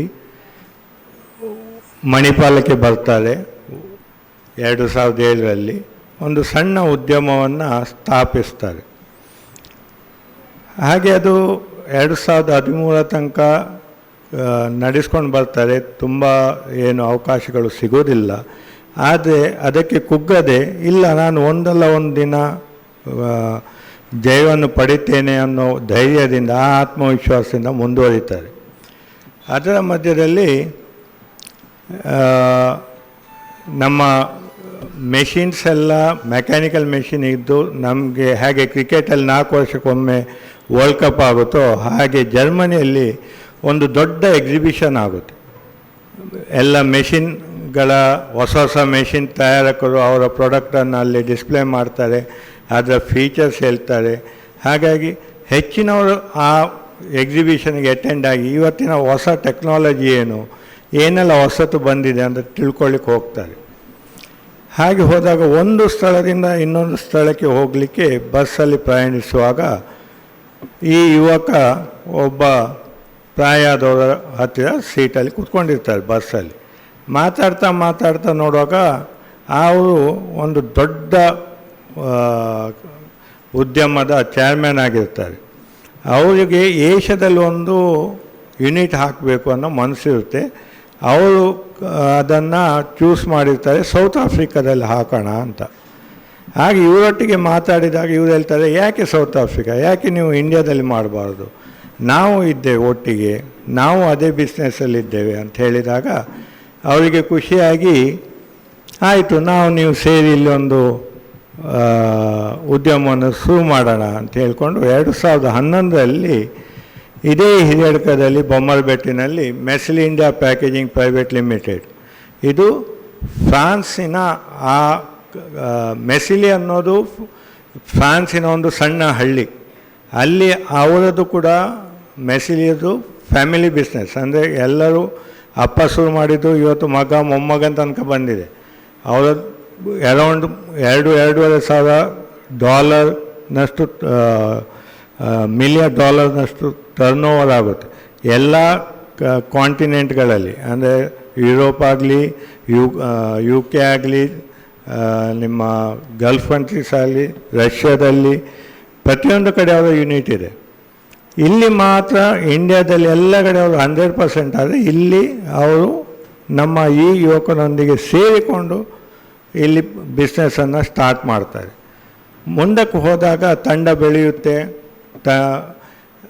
ಮಣಿಪಾಲದಲ್ಲಿದ್ದ 16,000 ಸ್ಕ್ವೇರ್ ಫೀಟಿಂದ ಇವತ್ತು ಸಾಧಾರಣ 4 ಯೂನಿಟ್ಗಳು ಆಲ್ಮೋಸ್ಟ್ 2.5 ಲಕ್ಷಕ್ಕಿಂತ ಜಾಸ್ತಿ ಸ್ಕ್ವೇರ್ ಫೀಟ್ನಲ್ಲಿ ಕಾರ್ಯನಿರ್ವಹಿಸ್ತಾ ಇದೆ. ಇನ್ನೂ ಮುಂದಿನ ಇದಿದೆ. ಸೊ ಎಕ್ಸ್ಪೋರ್ಟ್ ಸಾಧಾರಣ ನಾವು 80% ಎಕ್ಸ್ಪೋರ್ಟೇ ಮಾಡ್ತಾಯಿದ್ದೀವಿ ಅಂತ ಹೆಚ್ಚಿನವ್ರಿಗೆ ಗೊತ್ತಿರಲಿಕ್ಕಿಲ್ಲ. ನೀವು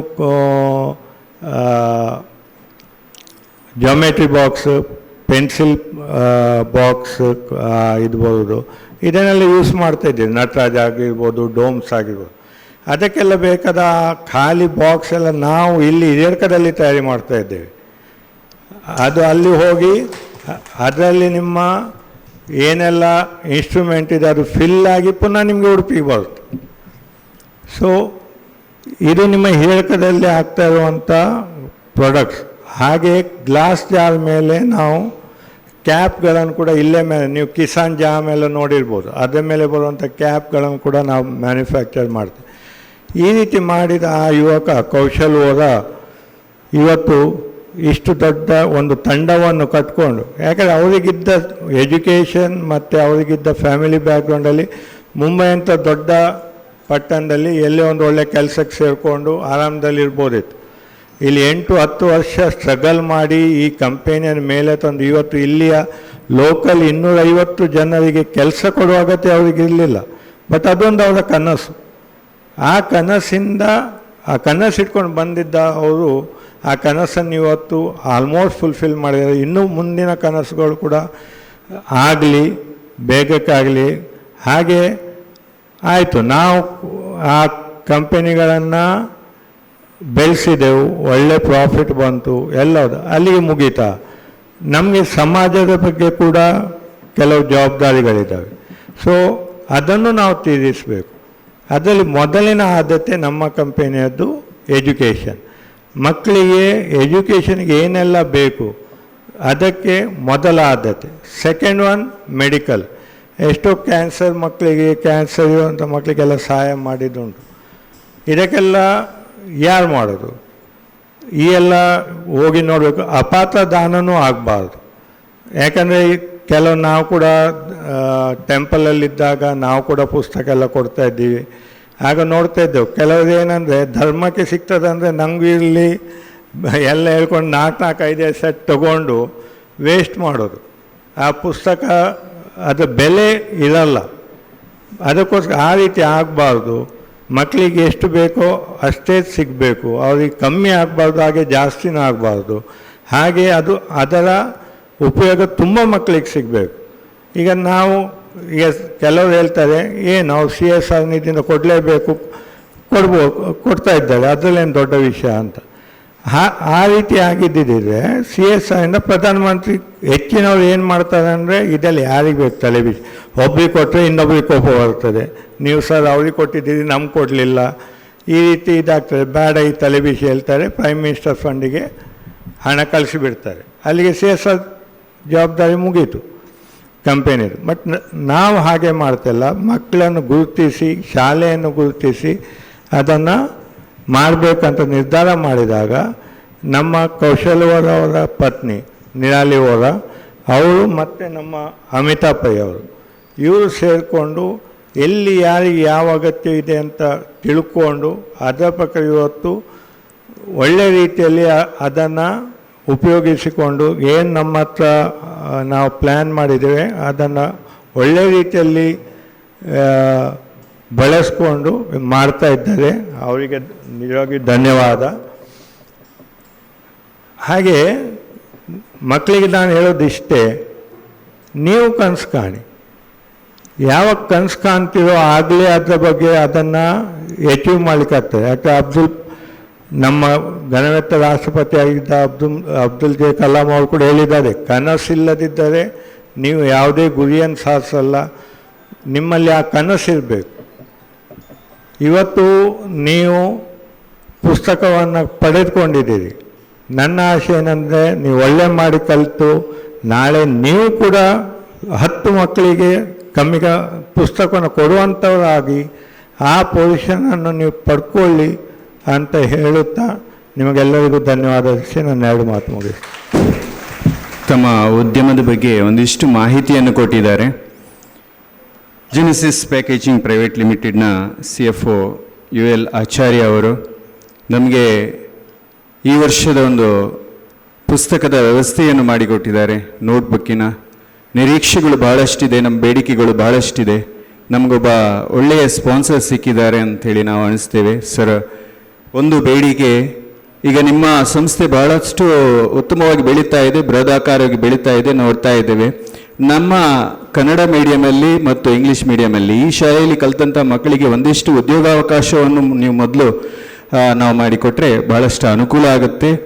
ಹಾಗೆ ನಮ್ಮ ಒಂದು ಶೈಕ್ಷಣಿಕ ಭೌತಿಕ ಏನು ಕಾರ್ಯಕ್ರಮ ಇದೆ ಅದರಲ್ಲೆಲ್ಲ ತಾವು ಪಾಲ್ಗೊಳ್ಬೇಕು. ಮತ್ತು ಮುಂದಿನ ದಿನಗಳಲ್ಲಿ ನಮ್ಮ ಕೆಲವೊಂದು ಬೇಡಿಕೆಗಳಿವೆ, ತಾವೆಲ್ಲ ಸಹಕರಿಸಬೇಕಂತ ಹೇಳ್ತಾ UL ಆಚಾರ್ಯ ಅವರಿಗೆ ಸಂಸ್ಥೆಯ ಪರವಾಗಿ ವಂದನೆಗಳನ್ನು ಸಲ್ಲಿಸ್ತಾ ಇದ್ದೇವೆ. ಅವರಿಗೆ ಮತ್ತೊಮ್ಮೆ ಜೋರಾದ ಚಪ್ಪಾಳೆಯ ಮೂಲಕ ವಂದನಿಸ್ತಾ ಇದ್ದೇವೆ.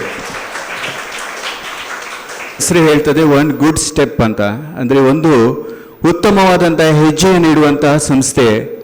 ಇದರ ಫೌಂಡರ್ ಟ್ರಸ್ಟಿ ಆಗಿರುವಂತಹ ಅಮಿತಾ ಪೈ ಇವರು ಆ ಸ್ಪಾನ್ಸರ್ಗಳನ್ನು ಹುಡುಕಿ ಈ ಮಕ್ಕಳಿಗೆ ಬೇಕಾದಂತಹ ಸವಲತ್ತನ್ನು ಒದಗಿಸುವಲ್ಲಿ ಬಹಳ ಪ್ರಯತ್ನವನ್ನು ಮಾಡ್ತಾ ಇದ್ದಾರೆ. ಇವತ್ತು ನಮ್ಮಲ್ಲಿ ಈ ಒಂದು ಪುಸ್ತಕಗಳನ್ನು ಮಕ್ಕಳಿಗೆ ಒದಗಿಸಿಕೊಡುವಲ್ಲಿ ಅವರು ಬಹಳ ಪ್ರಮುಖವಾದಂಥ ಪಾತ್ರವನ್ನು ವಹಿಸಿದ್ದಾರೆ. ಅಮಿತಾ ಪೈ ಇವರು ಮಕ್ಕಳನ್ನು ಉದ್ದೇಶಿಸಿ ಒಂದೆರಡು ಮಾತಾಗಬೇಕಾಗಿ ವಿನಂತಿಸಿಕೊಳ್ತಾ ಇದ್ದೇನೆ. ನಮಸ್ಕಾರ, ಗುಡ್ ಮಾರ್ನಿಂಗ್. ಓಕೆ, ಸೊ ನಿಮ್ಮ ಶಾಲಾ ಪ್ರಾರಂಭೋತ್ಸವಕ್ಕೆ ಬಂದು ತುಂಬ ಖುಷಿ ಆಯಿತು. ಬಹುಶಃ ಇದು ನಾನು ಫಸ್ಟ್ ಟೈಮ್ ಪ್ರಾರಂಭೋತ್ಸವ ನೋಡಿರೋದು ಯಾವುದೇ ಶಾಲೆಯಲ್ಲಿ. ಸೊ ಖುಷಿ ಆಯಿತು. ನಿಮ್ಮ ಮಕ್ಕಳದ್ದು ಎಲ್ಲ ಉತ್ಸಾಹ ನೋಡಿ ತುಂಬ ಖುಷಿ ಆಯಿತು, ಅದು ಫಸ್ಟ್ ಹೇಳಬೇಕು. ಇದು ನಾವು ಇವತ್ತು ಆಗುತ್ತಾ ಇಲ್ವಾ ಪ್ರೋಗ್ರಾಮು ಅಂತ ನಿನ್ನೆ ಸಂಜೆ ತನಕ ನಾವು ಆಲೋಚನೆ ಮಾಡ್ತಾ ಇದ್ವಿ. ಏನು ಮಳೆ ನಮ್ಮ ಮೇಲೆ ಕೃಪೆ ಇಟ್ಟದಿಂದ ನಾವಿದು ಮಾಡಲಿಕ್ಕೆ ಆಗಿದೆ. ಫಸ್ಟ್ ಆಫ್ ಆಲ್ ನಾನು ಹೇಳಬೇಕಾಗಿರೋದು, we have to have gratitude, ಒಂದು ಕೃತಜ್ಞತೆ ಅಂತ ಇರಬೇಕು. ಮೈ heartfelt gratitude to Genesis Packaging Private Industries and Mesili India. ಅವರು ನಿಮಗೆ ಹೇಳಿರೋದು ಅದರ ಕತೆ ನೋಡಿ. ಇಲ್ಲಿ ಒಂದು ಚಿಕ್ಕ ಅವರು ಭಾಷೆ ಕನ್ನಡ ಗೊತ್ತಿಲ್ಲದೆ, ತುಳು ಗೊತ್ತಿಲ್ಲದೆ ಇಲ್ಲಿ ಬಂದು ಅಷ್ಟು ದೊಡ್ಡ ಫ್ಯಾಕ್ಟ್ರಿ ಸೆಟಪ್ ಮಾಡಿ ಅಷ್ಟು ಜನರಿಗೆ ಉದ್ಯೋಗ ಕೊಟ್ಟಿದ್ದಾರೆ. ಅದೆಲ್ಲ ಹೇಳಿದೆ, ಅದು ಒಂದು ವರ್ಡ್ಸಲ್ಲಿ ಅದನ್ನು ಹೇಳಲಿಕ್ಕೆ ಆಗೋದಿಲ್ಲ, ಅದು ಎಷ್ಟು ಕಷ್ಟ ಆಗಿರ್ಬೋದು ಅಂತ. ಆದರೆ ನಾನು ನಿರಾಲಿ ಅವರ ಜೊತೆ ಯಾವತ್ತು ಅವರು ಡೈರೆಕ್ಟರ್ ಆಗಿದ್ದಾರೆ ಕಂಪನಿಯಲ್ಲಿ, ನಾವು CSR ಬಗ್ಗೆ ಮಾತಾಡುವಾಗ ನಮಗೆ ಏನಾದರೂ ಒಳ್ಳೆಯದಾದರೆ ನಾವು ಅದನ್ನು ಮುಂದಕ್ಕೆ ಕೊಡಬೇಕು ಅಂತ ಯಾವಾಗಲೂ ಅವರ ಅದೊಂದು ಸೆಂಟಿಮೆಂಟ್. ಸೊ ಅದಕ್ಕೆ ನಾವು ಚಿರಋಣಿ ಆಗಿರಬೇಕು. ಇನ್ನೊಂದು ನಮ್ಮ ನವನೀತ್ ಪಬ್ಲಿಕೇಶನ್ಸ್, ನಾವು ಫಸ್ಟ್ ಇಯರಲ್ಲಿ ಏನೋ ಒಂದು ಅವರಿಗೆ ರಿಕ್ವೆಸ್ಟ್ ಮಾಡಿದ್ದು, ಅವರು ನಮಗೆ ಒಂದು ಡಿಸ್ಕೌಂಟ್ ಕೊಟ್ಟರು. ಅದು ಮುಂದಿನ ವರ್ಷಕ್ಕೆ ಸಾಗಿತು, ಇನ್ನೊಂದು ವರ್ಷಕ್ಕೆ ಸಾಗಿತು. ಸೊ ಪ್ರತಿ ಸತಿ ನಾವು ಕೇಳ್ತಾ ಇರ್ತೇವೆ, ಪ್ರತಿ ಸತಿ ಅವರು ಕೊಡ್ತಾ ಇರ್ತಾರೆ. ಸೊ ಅವರ ಮ್ಯಾನೇಜ್ಮೆಂಟಿಗೂ ಅವರ ಡಿಸ್ಟ್ರಿಬ್ಯೂಟರ್ಸಿಗೂ ನಮ್ಮ ಕೃತಜ್ಞತೆ. ಮತ್ತು ನಮ್ಮ ಎಲ್ಲ ಅಂದರೆ ನಮ್ಮ ಎಲ್ಲ ಇಲ್ಲಿ ಸಹಕರಿಸಿದವರು ಎಷ್ಟು ಜನ ಇದ್ದಾರೆ. ನೀವು ಅದು ನೋಟ್ ಪುಸ್ತಕ ಮಕ್ಕಳೇ ನಿಮ್ಮ ಕೈಯಲ್ಲಿ ಹಿಡಿಯುವಾಗ ಅದು ನೋಟ್ ಪುಸ್ತಕ ಮಾತ್ರ ಅಲ್ಲ, ಅದರಲ್ಲಿ ನಿಮಗೆ ಎಲ್ಲ ಹಿನ್ನೆಲೆ ಕಾಣಬೇಕು. ಇವರ ಫ್ಯಾಕ್ಟ್ರಿಯಲ್ಲಿ ಅಷ್ಟು ದಿನನಿತ್ಯ ಕೆಲಸ ಮಾಡಿ ಅವರು ಅಷ್ಟು ಶ್ರಮಪಟ್ಟು ಅವರು ಅಷ್ಟು ಬಿಸ್ನೆಸ್ ಮಾಡಿರೋದ್ರಿಂದ, ಅದರಲ್ಲಿ ನಿಮ್ಮ ರಿಲೇಟಿವ್ಸೇ ಇರ್ಬೋದು, ನಿಮ್ಮ ಮನೆಯವರೇ ಇರ್ಬೋದು, ನಿಮ್ಮ ಆಸುಪಾಸಿನವರು ಇರ್ಬೋದು, ಅವರು ಅಷ್ಟು ಕೆಲಸ ಮಾಡಿದ್ರಿಂದ, ಅಷ್ಟು ಬಿಸ್ನೆಸ್ ಮಾಡಿದ್ರಿಂದ ಆ ನೋಟ್ ಪುಸ್ತಕ ನಿಮ್ಮ ಕೈಯಲ್ಲಿ ಬರ್ತಾ ಉಂಟು. ಅದೊಂದು ಅವರ ಶ್ರಮದಿಂದ ಇದೆಲ್ಲ ಆಗ್ತಾ ಇರೋದು, ಅದೊಂದು ದೊಡ್ಡ ವಿಷಯ. ಇನ್ನೊಂದು ಅಂತ ಹೇಳಿದರೆ, ಇದು ನಾವು ಹಿರಿಯಡ್ಕದಲ್ಲಿ 400 ಮಕ್ಕಳಿಗೆ ಮಾತ್ರ ಅಲ್ಲ, ಅದು ಅವ್ರು ಹೇಳಿಲ್ಲ, ಉಡುಪಿಯಲ್ಲಿ 4,000 ಮಕ್ಕಳಿಗೆ ಮಾಡ್ತಾ ಇದ್ದೇವೆ. ಅದೊಂದು ದೊಡ್ಡ ವಿಷಯ. ಸೊ ಇನ್ನೊಂದು ಹೇಳಬೇಕಂತ ಹೇಳಿದರೆ, ಇದನ್ನು ನಾವೆಲ್ಲ ಅದು ಬರುವಾಗ ಒಂದು ಸಾಧಾರಣ ಒಂದು 250 ಬಾಕ್ಸಸ್ ಇರ್ತದೆ, ಇಷ್ಟೊಂದು ಅದು ಒಂದು ಇದು 2-3 ಗಾಡಿ ತುಂಬಿಕೊಂಡು ಬರ್ತದೆ. ಅದು ನನ್ನ ಒನ್ ಗುಡ್ ಸ್ಟೆಪ್ ತಂಡದವರು ಮತ್ತು ಕೆಲವೊಂದು ನಿಮ್ಮ ಹಾಗೆ ಸ್ಟೂಡೆಂಟ್ಸ್, ಹೈಸ್ಕೂಲ್ ಸ್ಟೂಡೆಂಟ್ಸ್, ಅವರು ಕೂತು ಅದನ್ನೆಲ್ಲ ಒಂದೊಂದು ಸೆಟ್ ಮಾಡಿ ನಿಮಗೆ ನಿಮ್ಮ ಕೈಯಲ್ಲಿ ಕೊಡುವ ರೀತಿಯಲ್ಲಿ, ಅದು ಎಷ್ಟೋ ದಿನ ಹೋಗ್ತದೆ ಅದು ಸೆಟ್ ಮಾಡಲಿಕ್ಕೆ. ಸೊ ಅವರು ಖುಷಿಯಲ್ಲಿ, ಅವರ ಉತ್ಸಾಹ ನೋಡಿದರೆ ನಮಗೆ ಉತ್ಸಾಹ ಬರ್ತದೆ, ಆ ರೀತಿಯಲ್ಲಿ ಅವರು ಮಾಡ್ತಾರೆ. ಅದೊಂದು ದೊಡ್ಡ ಕೆಲಸ. ಸೊ ಇದೆಲ್ಲ ನಿಮ್ಮ ಕೈಗೆ ಬರುವಾಗ ನೀವು ಆಲೋಚನೆ ಮಾಡಬೇಕು. ಆಮೇಲೆ it is up to you, ನೀವು ಅದನ್ನು ಹೇಗೆ ಯೂಸ್ ಮಾಡ್ತೀರಾ ಅದು ನಿಮಗೆ ಬಿಟ್ಟದ್ದು. ಒಂದು ನಾನು ಹೇಳಬೇಕಂತ ಹೇಳಿದರೆ, ಇವರು ಅಶೋಕ್ ಸರ್ ಹೇಳಿದ ಹಾಗೆ, ನಾವು ಏನೊಂದು ನಮ್ಮಿಂದ ಪಾಸಿಬಲ್ ಇಲ್ಲ, ನಾವೇನು ಇಲ್ಲಿ ಹಿರಿಯಡ್ಕದಲ್ಲಿ 8ನೇ ಕ್ಲಾಸಲ್ಲಿ 9ನೇ ಕ್ಲಾಸಲ್ಲಿ ಕೂತು ಏನು ಮಾಡಲಿಕ್ಕೆ ಆಗ್ತದೆ ಅಂತ ಆಲೋಚನೆ ಮಾಡಬಾರ್ದು. ಎಷ್ಟೋ ಒಂದು ಮಾಡಲಿಕ್ಕೆ ಆಪರ್ಚುನಿಟೀಸ್ ಇದೆ. ಸ್ಟೂಡೆಂಟ್ಸ್ ಆಗಿ ನಮಗೆ ಇರೋದು ಒಂದೇ ಕೆಲಸ, ಏನು ಅವಕಾಶ ಇದೆ ಅದನ್ನು ನಾವು ಪಡ್ಕೊಳ್ಬೋದಾ ಅಷ್ಟೇ. ಅದನ್ನು ಸರಿ, ಅದರಲ್ಲಿ ಆ ಅವಕಾಶಗಳಲ್ಲಿ ಓದು ಇದೆ, ಬೇರೆ ಕಾಂಪಿಟೇಷನ್ಸು ಇದೆ, ಬೇರೆ ಎಲ್ಲ ಇದೆ. ಫೈನಲಿ ನೀವು ಅದು ನಿಮಗೆ ಬಿಟ್ಟದು. ಬಟ್ ನಿಮ್ಮ ಹಾಗೆ ನಾವು ಹೀಗೆ ಒಂದು, ಅದು ಎಷ್ಟೋ ವರ್ಷ ಮುಂಚೆ ಅಂತ ಇರ್ಬೋದು, ಬಟ್ ನಿಮ್ಮ ಹಾಗೆ ನಾವು ಹೀಗೆ ಕೂತದ್ದು ಒಂದು ಶಾಲೆಯಲ್ಲಿ, ನಾವು ನೆಲದಲ್ಲಿ ಕೂತದ್ದು. ಸೊ ನಿಮ್ಮ ಹಾಗೆ ಕೂತದ್ದು, ನಮಗೆ ಏನೋ ನೋಟ್ಬುಕ್ ಎಲ್ಲ ಬರ್ತಾ ಇರಲಿಲ್ಲ, ಬಟ್ ಏನೋ ಒಂದು ಮುಂದಕ್ಕೆ ಬಂದು ಏನೋ ಮಾಡಿದ್ದೇವೆ ಅಂತ ಆಲೋಚನೆ ಮಾಡ್ಬೋದು. ಸೊ ಆ ಥರ ನಿಮಗೆ ಎಲ್ಲ ನೀವೆಲ್ಲ ಏನೋ ಒಂದು ಮಾಡಬೇಕು, ಅದು ಏನೋ ಒಂದು ಅಂತ ಅಲ್ಲ, ಜೀವನದ ಹಾದಿ ಹೇಗೆ ಇರ್ತದೆ ಅಂತ ಹೇಳಲಿಕ್ಕೆ ಬರೋದಿಲ್ಲ, ಬಟ್ ನೀವು ಉತ್ಸಾಹ ಬಿಡಬಾರ್ದು ಅಷ್ಟೇ. ಇನ್ನೊಂದು ನಾನು ಒಂದು ಹೇಳಬೇಕು ಲಾಸ್ಟ್ ಅಂತ ಹೇಳಿದರೆ, ಇದು ಒನ್ ಗುಡ್ ಸ್ಟೆಪ್. ಇದು 10ನೇ ವರ್ಷ ಮುಗಿಸಿ 11ನೇ ವರ್ಷಕ್ಕೆ ನಾವು ಕಾಲಿಟ್ಟಿದ್ದೇವೆ. ನಾನು 10 ವರ್ಷ ಸಸ್ಟೇನ್ ಆಗ್ತೇನೆ, ಇದು ಈ ಸಂಸ್ಥೆ ಬದುಕ್ತದೆ ಅಂತ ನನಗೆ ಧೈರ್ಯವೇ ಇರಲಿಲ್ಲ. ಅದು ಆದದ್ದು ಒನ್ ಗುಡ್ ಸ್ಟೆಪ್ ಎಟ್ ಅ ಟೈಮ್, ಅಂದರೆ ಒಂದೇ ಹೆಜ್ಜೆ ಇಟ್ಟು. ಸೊ ಇದು ಮುಂದೆ ಸಹ ನಾವು ಮಾಡ್ತಾ ಇರಬೇಕು ಅಂತ, ನನ್ನಲ್ಲಿ ಶಕ್ತಿ ಇರುವ ತನಕ ಇದನ್ನು ನಡೆಸ್ಕೊಂಡು ಹೋಗಬೇಕು, ಎಲ್ಲ ಒಳ್ಳೆ ಕೆಲಸ ಮಾಡಬೇಕು ಅಂತ ನನ್ನ ಆಶಯ. ಹಾಗೆ ನಿಮ್ಮ ಎಲ್ಲ ಸಹಕಾರ ಇದಕ್ಕೆ ಬೇಕು. ಇಲ್ಲಿ ಲೋಕಲಲ್ಲಿಯವರು ಎಲ್ಲ ನಮಗೆ ಸಹಕಾರ ಕೊಡದಿದ್ರೆ ಯಾವ ಕೆಲಸವೂ ಆಗೋದಿಲ್ಲ. ಸೊ ಇದರಿಂದ ಅದಕ್ಕೆ ನಾವು ಐ ಆಮ್ ವೆರಿ ಥ್ಯಾಂಕ್ಫುಲ್. ನಿನ್ನೆನೂ ಇವರು ಬಂದಿದ್ದಾರೆ, ನಮ್ಮ HM ಅವರು ಅಷ್ಟು ಕೋಆಪರೇಟ್ ಮಾಡಿದ್ದಾರೆ, ಮಂಜುನಾಥ್ ಸರ್ ಅವರು ಇಲ್ಲಿ ನಿಮಗೆ ಲ್ಯಾಬ್ ತಗೊಂಡು ಬಂದಿದ್ದಾರೆ. ಸೊ ಅದೆಲ್ಲ ಆಗೋದು ಇಟ್ ಈಸ್ ಓನ್ಲಿ ಪಾಸಿಬಲ್ ನೀವೆಲ್ಲ ಸಹಕಾರದಿಂದ. So thank you very much. All the best for a new year. Thanks. One good step ಫೌಂಡೇಶನ್ನ ಟ್ರಸ್ಟಿ ಅಮಿತಾ ಪೈ ಅವರಿಗೆ ವಂದನೆಗಳು. ಈ ಒಂದು ಪುಸ್ತಕ ವಿತರಣಾ ಕಾರ್ಯಕ್ರಮದಲ್ಲಿ ಬಹಳ ಪಬ್ಲಿಕೇಷನ್ನಲ್ಲಿ ಸಹಕರಿಸಿ ಶಾಲೆಗೆ ಪುಸ್ತಕಗಳನ್ನು ಒದಗಿಸುವಲ್ಲಿ ತಮ್ಮದೇ ಆದಂತಹ ಕೊಡುಗೆ ನೀಡಿದವರು ನವನೀತ್ ಪಬ್ಲಿಕೇಶನ್ಸ್ ಇದರ ಸಿಒ ಆಗಿರುವಂಥ ಹರೀಶ್ ಶಾನ್ಬಾಗ್ ಇದ್ದಾರೆ ನಮ್ಮ ಜೊತೆಯಲ್ಲಿ. ನಮಸ್ಕಾರ. ಸರ್ ಹೇಳ್ದಂಗೆ ಮತ್ತು ಅಕ್ಕ ಹೇಳ್ದಂಗೆ ನಾವೇನು ಹೆಲ್ಪ್ ಮಾಡಲಿಲ್ಲ. ನಮ್ಮ ಕಂಪ್ನಿಯಲ್ಲಿ ನವನೀತ್ ಎಜುಕೇಷನಿಂದ ಇದೆ. ಎಜುಕೇಷನ್ ಅಂದರೆ ಸ್ವಲ್ಪ ನಾವು ಎಜುಕೇಷನ್ ಕಲಿತಿದ್ದೇವೆ, ಆ ಎಜುಕೇಷನ್ ಸ್ವಲ್ಪ ಬೇರೆಯವ್ರಿಗೆ ಕೊಡಬೇಕು ಅಂದ್ಕೊಂಡು ನಮ್ಮ ಕಂಪ್ನಿಯಲ್ಲೇ ನಾವು ಕೇಳ್ಕೊಂಡಿದ್ದೇವೆ. ಅದ್ರ ಸಲುವಾಗಿ ಅವ್ರು ಸಪೋರ್ಟ್ ಕೊಟ್ಟರು, ಆ ಸಪೋರ್ಟಿಂದ ಇದಾಗಿದೆ. ಮತ್ತು ಏನಂದರೆ ನಿಮಗೆಲ್ಲರಿಗೆ ಒಂದು ಬುಕ್ ಸಿಕ್ಕಿದೆ ಅಲ್ವಾ? ಆ ಬುಕ್ಕಿಗೆ ಡ್ರಾಯಿಂಗ್ ಬುಕ್ ಇರ್ತದೆ. ಡ್ರಾಯಿಂಗ್ ಸರ್ ನೆಕ್ಸ್ಟ್ ಮಂತಲ್ಲಿ ಪ್ರತಿಯೊಬ್ಬರು ಆ ಡ್ರಾಯಿಂಗ್ ಬುಕ್ಕಿನ ಬ್ಯಾಕ್ ಸೈಡಲ್ಲಿ ಒಂದು ಮಾಸ್ಟರ್ ಸ್ಟ್ರೋಕ್ ಎಂದು ಸರ್ಟಿಫಿಕೇಟ್ ಇದೆ. ನಾವು ಜೂನ್ ಎಂಡ್ ಇಲ್ಲಾದರೆ ಜುಲೈ ಫಸ್ಟ್ ವೀಕಲ್ಲಿ ವಾಪಸ್ ಸ್ಕೂಲಿಗೆ ಬರ್ತೇವೆ. ಅಲ್ಲಿ ನಾವು 3 ಕ್ಯಾಟಗರಿ ಮಾಡಿರ್ತೇವೆ, A, B, C ಅಂದ್ಕೊಂಡು. ಆ ಕ್ಯಾಟಗರಿಯಲ್ಲಿ ಒಂದು ಸಬ್ಜೆಕ್ಟ್ ಕೊಡ್ತಿದ್ದೇವೆ. ಆ ಸಬ್ಜೆಕ್ಟನ್ನು ನೀವು ನಿಮ್ಮ ಎಜುಕೇಷನಲ್ಲಿ ಹಾಳು ಮಾಡಬಾರ್ದು. ಯಾಕಂದರೆ ಡ್ರಾಯಿಂಗ್ ಫೀಲ್ಡಲ್ಲೇ ನೀವು ಅದನ್ನು ಮಾಡಿ ನಿಮ್ಮ ಡ್ರಾಯಿಂಗ್ ಟೀಚರ್ಗೆ ಸಬ್ಮಿಟ್ ಮಾಡಿದರೆ ನಾವು ಅದನ್ನು ಆಗಸ್ಟ್ ಇಲ್ಲ ಸೆಪ್ಟೆಂಬರಿಗೆ ಬಂದು ಕಲೆಕ್ಟ್ ಮಾಡಿ ಅದನ್ನು ನಾವು ಬಾಂಬೆಗೆ ಕಳಿಸ್ತೇವೆ, ನಮ್ಮ ಹೆಡ್ ಆಫೀಸ್ ಕಳಿಸಿ.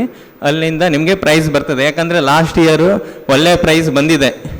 ಹಿರಿಯಡ್ಕ ಪಬ್ಲಿಕ್ ಸ್ಕೂಲ್ಗೂ ಬಂದಿದೆ, ಪ್ರೈಮರಿ ಸ್ಕೂಲಿಗೂ ಬಂದಿದೆ. ಅದಕ್ಕೂ ಬಂದಿದ್ದು ಎಲ್ಲರಿಗೂ ವಿದ್ಯಾರ್ಥಿಗಳಿಗೂ ಕಂಗ್ರ್ಯಾಚುಲೇಷನ್. ಇಷ್ಟೇ ಹೇಳಿ ನಾನು ಮಾತು ಮುಗಿಸ್ತೀನಿ. ಪುಸ್ತಕಗಳ ಬಳಕೆಯ ಬಗ್ಗೆ ವಿದ್ಯಾರ್ಥಿಗಳಿಗೆ ತಿಳಿಸಿಕೊಟ್ಟಿದ್ದಾರೆ. ಕೊಟ್ಟಂಥ ಪುಸ್ತಕಗಳನ್ನು ಚೆನ್ನಾಗಿ ಬೈಂಡ್ ಮಾಡಿಕೊಂಡು ಅದನ್ನು ಇಡೀ ವರ್ಷ ಇಟ್ಕೊಳ್ಳುವಂಥ ಜವಾಬ್ದಾರಿ ನಮ್ಮ ವಿದ್ಯಾರ್ಥಿಗಳಿಗೆ ಇದೆ. ಹಾಗಾಗಿ ಚೆನ್ನಾಗಿ ಬಳಸಿಕೊಳ್ಳಿ ಅಂತ ಹೇಳ್ತಾ ಹರೀಶ್ ಶಾನ್ಬಾಗ್ ಅವರಿಗೆ ವಂದನೆಯನ್ನು ಸಲ್ಲಿಸ್ತಾ ಈ ಒಂದು ಪ್ರಾರಂಭೋತ್ಸವದ ಸುಂದರವಾದಂತಹ ಕಾರ್ಯಕ್ರಮದ ಅಧ್ಯಕ್ಷತೆಯನ್ನು ವಹಿಸಿಕೊಂಡಂತಹ ನಮ್ಮ ಪ್ರತಿಷ್ಠಿತ KPS ಶಾಲೆಯ ಪ್ರಾಂಶುಪಾಲರಾದ ಶ್ರೀ ಮಂಜುನಾಥ್ ಭಟ್ ಇವರು ಅಧ್ಯಕ್ಷೀಯ ಭಾಷಣಕ್ಕಾಗಿ ತಮ್ಮ ಮುಂದೆ. ಇಂದಿನ ಈ ಪ್ರಾರಂಭೋತ್ಸವ ಹಾಗೂ ವಿವಿಧ ಸೌಲಭ್ಯಗಳ ಹಂಚಿಕೆ ವಿದ್ಯಾರ್ಥಿಗಳಾದ ತಮಗೆ, ಅದು ಸರ್ಕಾರದ ಪಠ್ಯಪುಸ್ತಕ ಇರ್ಬೋದು ಅಥವಾ ದಾನಿಗಳಿಂದ ನೀಡಿದಂಥ ನೋಟ್ಬುಕ್ಗಳಿರ್ಬೋದು, ಇವನ್ನೆಲ್ಲ ವಿತರಣೆ ಮಾಡುವ ಈ ಸಮಾರಂಭದಲ್ಲಿ ಮುಖ್ಯ ಅತಿಥಿಗಳಾಗಿ ಆಗಮಿಸಿದಂಥ ಡಾಕ್ಟರ್ ಅಶೋಕ್ ಕಾಮತ್ ಅವರೇ, ಹಾಗೆಯೇ ದಾನಿಗಳಾದಂಥ UL ಆಚಾರ್ಯ ಅವರೇ, ಹರೀಶ್ ಶಾನ್ಬಾಗ್ ಅವರೇ, ನಮಗೆ ಬಹಳ ಆತ್ಮೀಯರಾಗಿ ನಮ್ಮ ಸಂಸ್ಥೆಯೊಂದಿಗೆ ನಿರಂತರ ಸಂಪರ್ಕದಲ್ಲಿರುವಂಥ ಒನ್ ಗುಡ್ ಸ್ಟೆಪ್ನ ಅಮಿತಾ ಮೇಡಮ್ ಅವರೇ, ಉಪಾಧ್ಯಕ್ಷರಾದಂಥ ನಮ್ಮ BL ವಿಶ್ವಾಸ್ ಅವರೇ, ಉಪಪ್ರಾಂಶುಪಾಲರೇ, ಡೈಟ್ನ ಯೋಗಾನಂದ ಸರ್ ಅವರೇ, ಎಲ್ಲ ಅಭಿವೃದ್ಧಿ ಸಮಿತಿಯ ಸರ್ವ ಸದಸ್ಯರೇ, ಅಧ್ಯಾಪಕ ಬಂಧುಗಳೇ, ವಿದ್ಯಾರ್ಥಿನಿಯರೇ, ತಮಗೆಲ್ಲ ಸಂಸ್ಥೆಯ ಪರವಾಗಿ ಸ್ವಾಗತವನ್ನು ಕೋರ್ತಾ ಶುಭಾಶಯವನ್ನು ಹೇಳ್ತಾ, ತಾವೆಲ್ಲ ಈ ಸಂಸ್ಥೆಯನ್ನು ಆಯ್ಕೆ ಮಾಡಿಕೊಂಡಿದ್ದೀರಿ. 75 ವರ್ಷದ ಹಿಂದೆ ಈ ಭಾಗದ ಶಿಕ್ಷಣ ಪ್ರೇಮಿಗಳಿಂದ ಆರಂಭವಾದಂಥ ಈ ಸಂಸ್ಥೆ ಈ ವರ್ಷ ಅಮೃತ ಮಹೋತ್ಸವವನ್ನು ವಿಜೃಂಭಣೆಯಿಂದ ಆಚರಿಸಲಿಕ್ಕೆ ಸಿದ್ಧತೆಯನ್ನು ಮಾಡಿಕೊಳ್ತಾ ಇದೆ. ಎಲ್ಲ ಶಿಕ್ಷಣ ಪ್ರೇಮಿಗಳು, ನಮ್ಮ ಅಭಿವೃದ್ಧಿ ಸಮಿತಿಯವರು ಈ ನಿಟ್ಟಿನಲ್ಲಿ ಸಕಲ ಸಿದ್ಧತೆಗಳನ್ನು ಮಾಡಿಕೊಳ್ತಾ ಇದ್ದಾರೆ. ಅಂತಹ ಒಂದು ಸಂದರ್ಭದಲ್ಲಿ ತಾವು 8ನೇ ಕ್ಲಾಸಿಗೆ ದಾಖಲಾತಿಯನ್ನು ಪಡೆದಿದ್ದೀರಿ. ತಮ್ಮ ಜೀವನದಲ್ಲಿ ಇದೊಂದು ಮೈಲುಗಲ್ಲಾಗಬೇಕು. ಇದಾಗಿ ಕಳೆದ ಸಹ ನಮ್ಮ ಅಮಿತಾ ಮೇಡಮ್ ಅವರು ಒನ್ ಗುಡ್ ಸ್ಟೆಪ್ನ ಇದರಿಂದ ನೋಟ್ಬುಕ್ಗಳನ್ನಲ್ಲದೇ PUCಗೆ ಬೇಕಾದಂಥ ಸ್ಮಾರ್ಟ್ ಕ್ಲಾಸಿಗೆ ಬೇಕಾದ ಡೆಸ್ಕ್ ಬೆಂಚ್ಗಳನ್ನು ಒದಗಿಸಿದ್ರು. ಪ್ರಾಥಮಿಕ ಶಾಲೆಗೆ ಸಹ ಡೆಸ್ಕ್ ಬೆಂಚ್ಗಳನ್ನು ಒದಗಿಸಿದ್ರು. ಹಾಗೆ ನಮ್ಮ ಶಾಲೆಯೊಟ್ಟಿಗೆ ಅವರು ಒಂದು ರೀತಿಯಲ್ಲಿ ಹೆಚ್ಚಿನ ಒಂದು ನಂಟನ್ನು ಹೊಂದಿದ್ದಾರೆ. ಅದಕ್ಕೆಲ್ಲ ಕಾರಣ ಅಂದರೆ ನಮ್ಮ ಡಾಕ್ಟರ್ ಅಶೋಕ್ ಕಾಮತ್ ಅವರು ಅವರನ್ನು ನಮ್ಮ ಸ್ಕೂಲಿಗೆ ಪರಿಚಯಿಸಿ, ಇಲ್ಲಿ ಒಳ್ಳೆಯ ವಿದ್ಯಾರ್ಥಿಗಳಿದ್ದಾರೆ, ಒಳ್ಳೆಯ ಕಲಿಕೆ ನಡೆಯುತ್ತೆ ಹೇಳುವಂಥ ಸದಾಶಯದೊಂದಿಗೆ ಅವರು ನಮ್ಮ ಶಾಲೆಯನ್ನು ಗುರುತಿಸಲಿಕ್ಕೆ ಸಹಕಾರ ನೀಡಿ ತಮಗೆ ಈ ಒಂದು ಸೌಲಭ್ಯವನ್ನು ಒದಗಿಸುವ ನಿಟ್ಟಿನಲ್ಲಿ ಸಹಕಾರ ನೀಡಿದ್ದಾರೆ. ತಾವು ಕೊಟ್ಟಲ್ಪಟ್ಟಂಥ ಒಂದೇನು ನೋಟ್ಬುಕ್ಗಳಿದ್ದಾವೆ, ಸರ್ಕಾರದಿಂದ ಬಂದಿರುವಂತಹ ಟೆಕ್ಸ್ಟ್ ಬುಕ್ಗಳು ಸುತ್ತ ಅಷ್ಟೇ ಮೌಲ್ಯಯುತವಾಗಿರುವುದು. ಅದರ ಜೊತೆಯಲ್ಲಿ ಇವರು ನೀಡಿರುವಂಥ ನೋಟ್ಬುಕ್ಗಳು ನಮ್ಮ UL ಆಚಾರ್ಯ ಸರ್ ಅವರು ಹೇಳಿದರು, ಯಾವ ರೀತಿಯಲ್ಲಿ ಒಂದು ಇಂಡಸ್ಟ್ರಿ ಬೆಳವಣಿಗೆಯನ್ನು ಹೊಂದಿ ಅದು ಸಮಾಜಕ್ಕೆ ಒಂದು ಕೊಡುಗೆಯನ್ನು ನೀಡ್ತಾ ಇದೆ ಅನ್ನುವಂಥದ್ದನ್ನಿದ್ದಾರೆ. ತಾವು ನೀಡಿರುವಂಥ ಇದು ಸಫಲವಾಗಬೇಕು, ಆದರೆ ತಮ್ಮ ಕಲಿಕೆ ಹೆಚ್ಚಿನ ಮಟ್ಟದಲ್ಲಿ ಆಗಬೇಕು. ಈ ಒಂದು ಸಂಸ್ಥೆಯಲ್ಲಿ ನಿಮಗೆ ಇನ್ನು 5 ವರ್ಷ ಕಲೀಲಿಕ್ಕೆ ಅವಕಾಶ ಇದೆ. ಈಗ 8ನೇ ಕ್ಲಾಸಿಗೆ ಬಂದಿದ್ದೀರಿ ಅಂದರೆ PUC ತನಕ ನಿಮಗೆ ಕಲೀಲಿಕ್ಕೆ ಅವಕಾಶ ಇದೆ. PUC ತನಕ ನೀವು ಸರ್ಕಾರಿ ಸಂಸ್ಥೆಯಲ್ಲೇ ಕಲಿತರೆ ಹೆಚ್ಚಿನ ಸೌಲಭ್ಯಗಳು ಮುಂದಿನ ಒಂದು ನಿಮ್ಮ ಶಿಕ್ಷಣದಲ್ಲಿ ನಿಮಗೆ ದೊರಕಲಿಕ್ಕಿದೆ. ಉದಾಹರಣೆಗೆ ಹೇಳಬೇಕು ಅಂತಂದರೆ ನಮ್ಮ ಮಣಿಪಾಲ್ ಸಂಸ್ಥೆಯವರು 5 ವರ್ಷ ಸರ್ಕಾರಿ ಸಂಸ್ಥೆಯಲ್ಲೇ PUC ತನಕ ಕಲಿತರೆ ಉಚಿತ ಶಿಕ್ಷಣವನ್ನು 4 ವರ್ಷದನ್ನು ನೀಡ್ತಾ ಇದ್ದಾರೆ. ಅಂತ ಒಂದು ಕಾರ್ಯಕ್ರಮ ಸಹ ಆರಂಭವಾಗಿದೆ. ಆ ನಿಟ್ಟಿನಲ್ಲಿ ನಿಮ್ಮ ಸಂಕಲ್ಪ ಶಕ್ತಿ ಇವತ್ತೇ ಇರಬೇಕು. ನಾನು ಇದೇ ಸಂಸ್ಥೆಯಲ್ಲಿ 5 ವರ್ಷವನ್ನು ಓದ್ತೇನೆ, PUC ತನಕ ಓದಿ ಮಣಿಪಾಲ್ ಅಂತ ಒಂದು ಪ್ರತಿಷ್ಠಿತ ಸಂಸ್ಥೆಯಲ್ಲಿ ಉಚಿತ ಸೀಟನ್ನು ಪಡಿತೇನೆ ಹೇಳುವಂಥ ಒಂದು ಸಂಕಲ್ಪವನ್ನು ಮಾಡಿದರೆ ಅದು ನಮ್ಮ ಈ ಸಂಸ್ಥೆಗೆ ಬೆಳವಣಿಗೆ ಕಾರಣೀಕರ್ತರಾದಂಥ ನಮ್ಮೆಲ್ಲ ಶಿಕ್ಷಕರು, ಅಭಿವೃದ್ಧಿ ಸಮಿತಿಯವರು ಇವರೆಲ್ಲರ ಒಂದು ಕನಸು ನನಸಾಗುತ್ತೆ ಹೇಳುವಂಥ ಒಂದು ಸದಾಶಯದೊಂದಿಗೆ ಮತ್ತೊಮ್ಮೆ ದಾನಿಗಳಿಗೆಲ್ಲ ಸಂಸ್ಥೆಯ ಪರವಾಗಿ ವಂದನೆಯನ್ನು ಹೇಳ್ತಾ, ನನಗೂ ಒಂದು ಮೀಟಿಂಗಿಗೆ ತುರ್ತಾಗಿ ಹೋಗಲಿಕ್ಕಿದೆ. ಹಾಗಾಗಿ ನಮ್ಮ ಪ್ರಾಥಮಿಕ ಶಾಲೆಯಲ್ಲಿ ಸಹ ಆ ಪುಟಾಣಿಗಳನ್ನು ನಾವು ಸ್ವಾಗತ ಮಾಡಲಿಕ್ಕೆ ಇದೆ. ಹಾಗಾಗಿ ತಮಗೆಲ್ಲ ಮತ್ತೊಮ್ಮೆ ಶುಭಾಶಯವನ್ನು ಹೇಳ್ತಾ, ಬಂದ ಪೋಷಕರು ಸಹ ಸಂಸ್ಥೆಗೆ ಭೇಟಿ ನೀಡ್ತಾ ಇರಿ, ಸಂಸ್ಥೆಯ ಏಳಿಗೆಗೆ ಕೈ ಜೋಡಿಸಿ ಅಂತ ಹೇಳಿ ನಿಮ್ಮಲ್ಲಿ ಮನವಿಯನ್ನು ಮಾಡ್ತಾ ಎಲ್ಲರಿಗೂ ವಂದನೆಗಳು, ಧನ್ಯವಾದಗಳು. ಧನ್ಯವಾದಗಳು ಸರ್. ಕೊನೆಯದಾಗಿ ಧನ್ಯವಾದ ಕಾರ್ಯಕ್ರಮ ನಮ್ಮ ಶಾಲೆಯ ಅಧ್ಯಾಪಕರಾದ ಶ್ರೀ ರಾಘವ ಶೆಟ್ಟಿ ಇವರಿಂದ. ಎಲ್ಲರಿಗೂ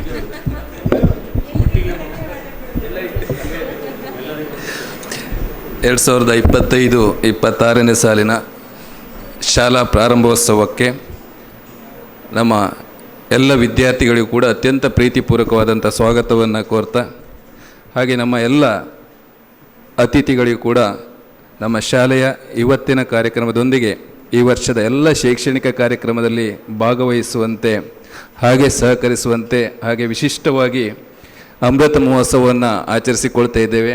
ಈ ಎಲ್ಲ ಕಾರ್ಯಕ್ರಮಗಳಿಗೂ ಕೂಡ ತಾವೆಲ್ಲ ಸಹಕಾರವನ್ನು ನೀಡಬೇಕು ಎನ್ನುವಂಥ ಒಂದು ಆಶಯವನ್ನು ವ್ಯಕ್ತಪಡಿಸ್ತಾ, ಇವತ್ತಿನ ಕಾರ್ಯಕ್ರಮದ ಅಧ್ಯಕ್ಷತೆಯನ್ನು ವಹಿಸಿರುವಂಥ ನಮ್ಮ ಸಂಸ್ಥೆಯ ಹೆಮ್ಮೆಯ ಪ್ರಾಂಶುಪಾಲರು ಶ್ರೀಯುತ ಮಂಜುನಾಥ್ ಭಟ್ ಸರ್, ತಮಗೆ ಅತ್ಯಂತ ಪ್ರೀತಿಪೂರ್ವಕವಾದಂಥ ಧನ್ಯವಾದಗಳನ್ನು ಸಮರ್ಪಿಸ್ತಾ ಇದ್ದೇವೆ. ಹಾಗೆ ನಮ್ಮ ಸಂಸ್ಥೆಯ ಎಲ್ಲ ವಿದ್ಯಾರ್ಥಿಗಳಿಗೂ ಕೂಡ ನೋಟ್ ಪುಸ್ತಕಗಳನ್ನು ನೀಡುವಲ್ಲಿ ಸಹಕರಿಸಿರುವಂತಹ ಜೆನೆಸಿಸ್ ಫೌಂಡೇಶನ್ನ CFO UL ಆಚಾರ್ಯ ಸರ್, ಹಾಗೆ ನವನೀತ್ ಪಬ್ಲಿಕೇಶನ್ಸ್ನ ಹರೀಶ್ ಶಾನುಭಾಗ್ ಸರ್, ಹಾಗೆ ಇದಕ್ಕೆ ಕೊಂಡಿಯಾಗಿರುವಂತಹ ಒನ್ ಗುಡ್ ಸ್ಟೆಪ್ ಫೌಂಡೇಶನ್ನ ಅಮಿತಾ ಪೈ ಮೇಡಮ್, ಇವರಿಗೆ ಅತ್ಯಂತ ಹೃತ್ಪೂರ್ವಕ ಧನ್ಯವಾದಗಳನ್ನು ಸಮರ್ಪಿಸ್ತಾ ಇದ್ದೇನೆ. ಹಾಗೆ ನಮ್ಮ ಸಂಸ್ಥೆಯ STMC ಉಪಾಧ್ಯಕ್ಷರು BL ವಿಶ್ವಾಸ್ ಭಟ್ ಸರ್, ತಮ್ಮ ಕೂಡ ಅತ್ಯಂತ ಪ್ರೀತಿಪೂರ್ವಕವಾದಂಥ ಧನ್ಯವಾದಗಳು. ನಮ್ಮ ಡಯಟ್ನ ಪ್ರಾಂಶುಪಾಲರು ಬಹುಶಃ ನಾಳೆಯಿಂದ ನಮ್ಮ ಜಿಲ್ಲೆಯ ಶೈಕ್ಷಣಿಕ ಸಾರಥ್ಯವನ್ನು ವಹಿಸಿಕೊಳ್ಳಿಕ್ಕಿದ್ದಾರೆ. ಯಾಕಂತ ಹೇಳಿದ್ರೆ ನಮ್ಮ DDP-ಯವರು ಇವತ್ತು ನಿವೃತ್ತಿ ಹೊಂದ್ತಾ ಇದ್ದಾರೆ. ನಮ್ಮ ಜಿಲ್ಲೆಯ ಶಿಕ್ಷಣ ಪ್ರಗತಿಯಲ್ಲಿ ಬಹಳ ಹೆಚ್ಚಿನ ಮಟ್ಟದ ಒಂದು ಶೈಕ್ಷಣಿಕ ಪ್ರಗತಿಯನ್ನು ಸಾಧಿಸುವಲ್ಲಿ ಗಣಪತಿ ಸರ್ ತಮ್ಮನ್ನು ತೊಡಗಿಸಿಕೊಂಡಿದ್ದಾರೆ. ಅದನ್ನು ಇನ್ನೂ ಹೆಚ್ಚಿನ ರೀತಿಯಲ್ಲಿ ಮುಂದುವರಿಸಿಕೊಂಡು ಹೋಗಲಿಕ್ಕೆ ಬಹುಶಃ ನಮ್ಮ ಡಾಕ್ಟರ್ ಅಶೋಕಾಮ ಸರ್ ಬಹಳ ಡಾಕ್ಟರೇಟ್ ಪದವಿಯನ್ನು ಪಡೆದಿದ್ದರೂ ಕೂಡ ಬಹಳ ಸರಳ ಸಜ್ಜನಿಕೆಯಿಂದ ಎಲ್ಲ ಶಿಕ್ಷಕರೊಂದಿಗೆ ಅಧಿಕಾರಿಗಳೊಂದಿಗೆ ಬಹಳ ಮಿಂಗಲಾಗುವಂಥ ಒಬ್ಬ ವ್ಯಕ್ತಿ. ಅವರಿಗೆ ಅತ್ಯಂತ ಪ್ರೀತಿಪೂರ್ವಕವಾದಂಥ ಧನ್ಯವಾದಗಳನ್ನು ಸಮರ್ಪಿಸ್ತಾ ಇದೆ. ಹಾಗೆ ನನ್ನ ಆತ್ಮೀಯರು ಯೋಗ ನರಸಿಂಹ ಸರ್, ಡಯಟ್ ಉಪನ್ಯಾಸಕರು, ಅವರಿಗೂ ಕೂಡ ಅತ್ಯಂತ ಪ್ರೀತಿಪೂರ್ವಕವಾದಂಥ ಧನ್ಯವಾದಗಳು. ಬಹುಶಃ ನಮ್ಮ SLC ವಿದ್ಯಾರ್ಥಿಗಳಿಗೆ ಕೂಡ ಸ್ಫೂರ್ತಿದಾಯಕ ಮಾತುಗಳನ್ನು ಆಡಲಿಕ್ಕಿದ್ದಾರೆ. ಹಾಗೆ ನಮ್ಮ ಸಂಸ್ಥೆಯನ್ನು ಮುನ್ನಡೆಸ್ತಿರುವಂಥ ಪ್ರಕಾಶ್ ಪ್ರಭು ಸರ್ ಬಹುಶಃ ಭಾಳ ಚೆನ್ನಾಗಿ ಎಲ್ಲ ಶಿಕ್ಷಕರೊಂದಿಗೆ ಸಮನ್ವಯತೆಯೊಂದಿಗೆ ನಮ್ಮ ಪ್ರೌಢ ವಿಭಾಗವನ್ನು ಮುನ್ನಡೆಸ್ತಾ ಇದ್ದಾರೆ. ಅವರಿಗೆ ಅತ್ಯಂತ ಪ್ರೀತಿಪೂರ್ವಕ ಧನ್ಯವಾದಗಳನ್ನು ಸಮರ್ಪಿಸ್ತಾ ಇದ್ದೇನೆ. ಹಾಗೆ ಕಾರ್ಯಕ್ರಮದಲ್ಲಿ STMC ಸದಸ್ಯರಾಗಿರುವಂಥ Shekhar Devadiga sir, Ashok Joge sir, Nityanand Nayak sir ಹಾಗೆ ವಿಜೇತ್ ನಾಯಕ್ ಸರ್ ಇದ್ದಾರೆ. ನಿಮಗೂ ಕೂಡ ಅತ್ಯಂತ ಪ್ರೀತಿಪೂರ್ವಕ ಧನ್ಯವಾದಗಳು. ಹಾಗೆ 8ನೇ ತರಗತಿಯ ವಿದ್ಯಾರ್ಥಿಗಳು, ಪೋಷಕರು, ನಮ್ಮ 9 ಮತ್ತು 10ನೇ ತರಗತಿ ವಿದ್ಯಾರ್ಥಿಗಳು. 10ನೇ ತರಗತಿ ವಿದ್ಯಾರ್ಥಿಗಳಿಗೆ ಬಹುಶಃ ಹೆಚ್ಚಿನ ಜವಾಬ್ದಾರಿ ಇದೆ. ಈಗಾಗಲೇ ಅಶೋಕ್ ಕಾಮತ್ ಸರ್ ಹೇಳಿದ್ದಾರೆ, ಈ ವರ್ಷ ಅಮೃತ ಮಹೋತ್ಸವದ ವರ್ಷ 100% ಫಲಿತಾಂಶವನ್ನು ಪಡಿಬೇಕು. ಆ ನಿಟ್ಟಿನಲ್ಲಿ ನಮ್ಮ ಎಲ್ಲ ವಿದ್ಯಾರ್ಥಿಗಳಿಗೂ ಕೂಡ ಅತ್ಯಂತ ಪ್ರೀತಿಪೂರ್ವಕ ಈ ಕಾರ್ಯಕ್ರಮಕ್ಕೆ ಧನ್ಯವಾದ ಹೇಳ್ತಾ, ನಮ್ಮ ಮುಂದಿನ ಶೈಕ್ಷಣಿಕ ವರ್ಷಕ್ಕೆ ಹಾಗೆ ನಮ್ಮೆಲ್ಲ ಶಿಕ್ಷಕ ಮಿತ್ರರಿಗೂ ಕೂಡ ಧನ್ಯವಾದಗಳನ್ನು ತಿಳಿಸ್ತಾ, ಕಾರ್ಯಕ್ರಮವನ್ನು ನಿರೂಪಣೆ ಮಾಡಿರುವಂಥ ರವೀಂದ್ರ ಸರ್ ಆತ್ಮೀಯರು ಅವರಿಗೂ ಕೂಡ ಧನ್ಯವಾದಗಳನ್ನು ತಿಳಿಸ್ತಾ, ಧನ್ಯವಾದಗಳು. ಎಲ್ಲರಿಗೂ ಕೂಡ ಪ್ರೀತಿಪೂರ್ವಕ ಧನ್ಯವಾದಗಳು. Thank you. ಈ ಕಾರ್ಯಕ್ರಮದಲ್ಲಿ ತಾವು ಭಾಗವಹಿಸಿರುವುದಕ್ಕೆ NP ನ್ಯೂಸ್ನವರು ಒಳ್ಳೆಯ ಒಂದು ಪ್ರಚಾರವನ್ನು ನೀಡ್ತಾ ಇದ್ದಾರೆ. ಅವರಿಗೆ ನಮ್ಮ ಸಂಸ್ಥೆಯ ಪರವಾಗಿ MC ನ್ಯೂಸಿನ ಮಾಲೀಕರಿಗೆ ನಾನು ಧನ್ಯವಾದವನ್ನು ಹೇಳ್ತಾ ಇದ್ದೇನೆ.